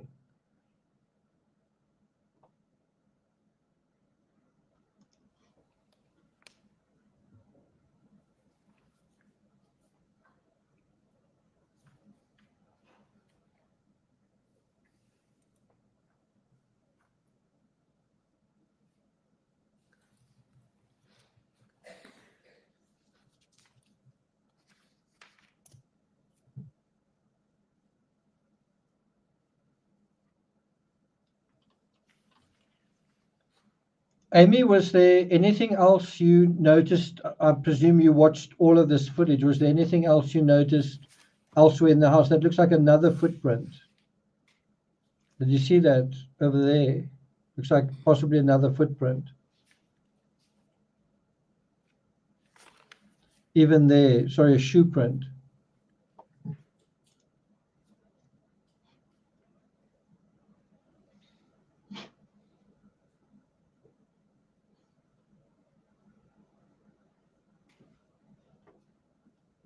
Eleanor, thanks for joining us. Okay, yeah. So wasn't there supposed to be something on this trash container?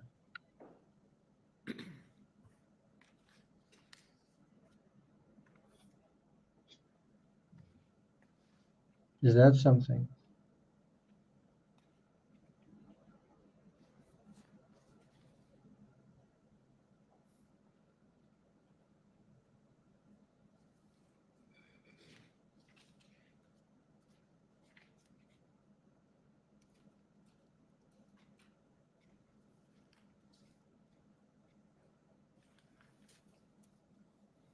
Is that something?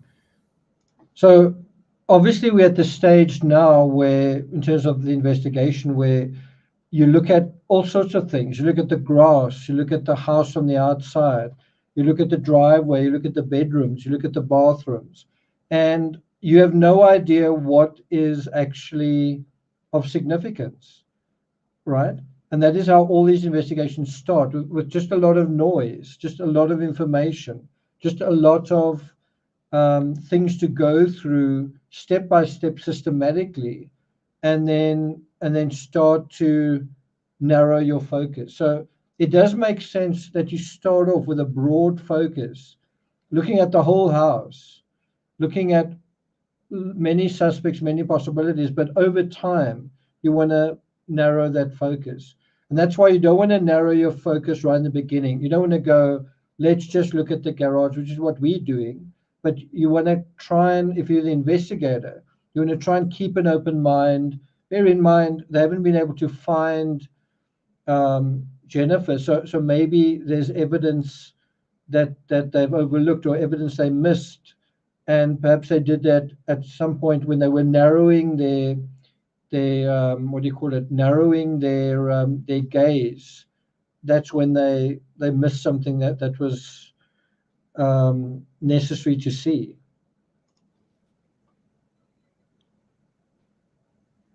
Just astonishing how much information you need to rule out in order to begin to rule in whatever you do rule in.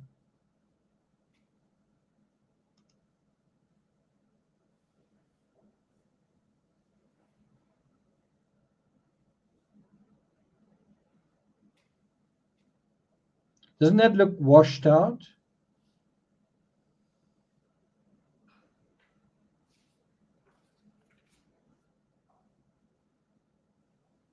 I must have there's scratch marks on that vehicle. That's also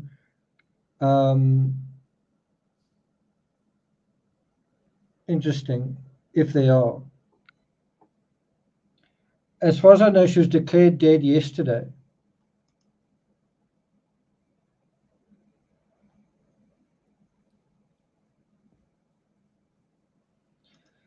I think the answer to that is, as long as we live in quite a materialistic society, then you probably are going to have cases like this. I also think part of the problem is the way people see the law as quite burdensome and expensive.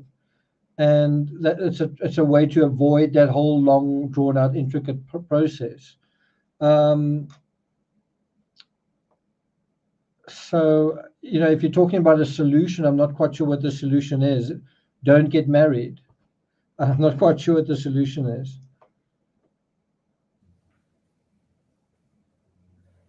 I don't know. That's a good question. It's a good question. And I wouldn't be surprised if some of the blood evidence in the garage, they weren't able to confirm it, perhaps because it was destroyed by bleach or by washing. I wouldn't be surprised.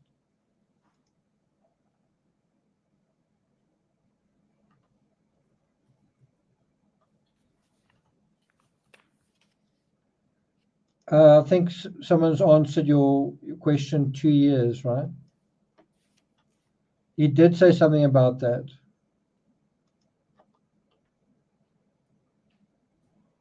Oh, really? Okay, so it's quite personal. So there looks like there's another shoe print. And that could be a very important way of, not that we need to do it anymore, but establishing the identity. You just need to match the shoe. And that was something that they could potentially have done in the O.J. Simpson trial. And that's something that is probably going to be relevant in the Brian Koberger case, right? What shoe prints were left in blood that are part of the essential crime scene?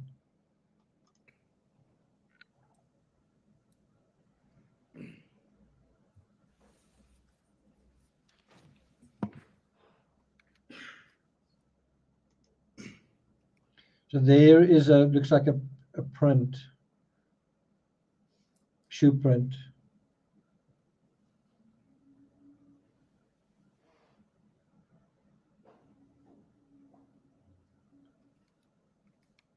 And this is likely where she would have parked her vehicle, in this bay on the left-hand side.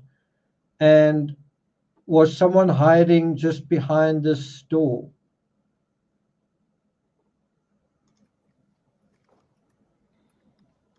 Was the idea to contain the crime in the garage? Where did the crime kind of initiate? Did it initiate in this spot?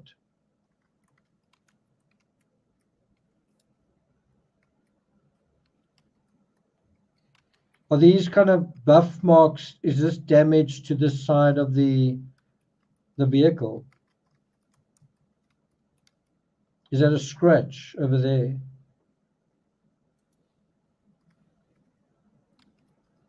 What's that over there? Yeah.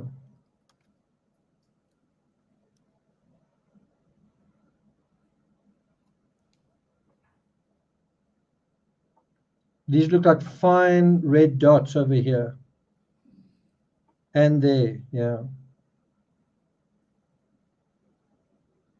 All along here, fine red dots. There's another one. And another one. More and more and more.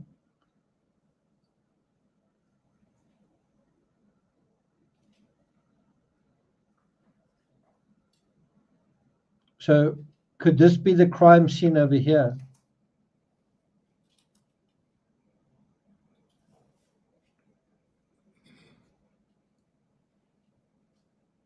Or over there?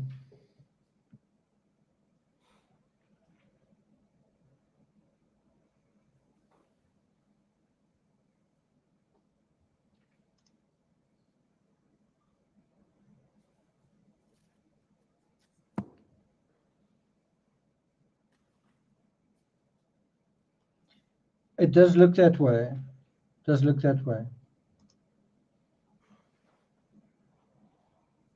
A lot of wiping down, but ultimately not enough.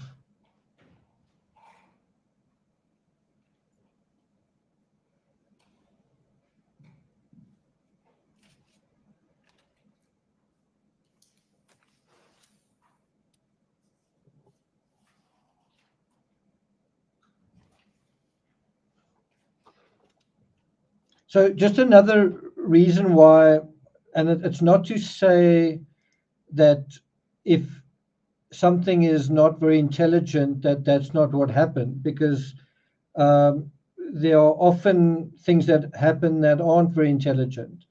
There was a guy who jumped over, attacked a judge in court. It wasn't the smartest thing to do, but sometimes people don't act in a smart way. If the crime did happen in the garage, look at all of these windows. There's a window right here. There's a window right there. There's a window right there. The windows here. But I guess you could say none of that really matters because there's no one around. I don't know if that's a house over there. But that's something you've got to be conscious of as the person who's investigating.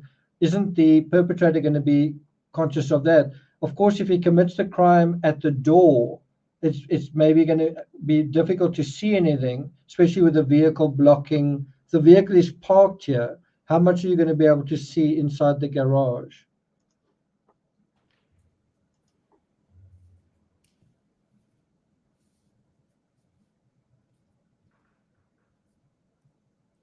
You mean the vehicle that she was driving? Not quite sure what you mean. I don't think so. The question is, how did Photos get into this house?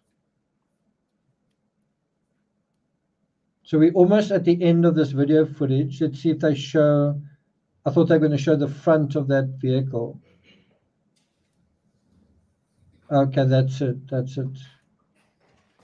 If I may, Your Honor, I believe that Detective Clabby, did that conclude the video? It does conclude the video. Thank you. I have nothing further, Your Honor, for Detective Clabby. Geez, that's incredible. She didn't actually ask him any questions. Just show the video and then no questions. Okay.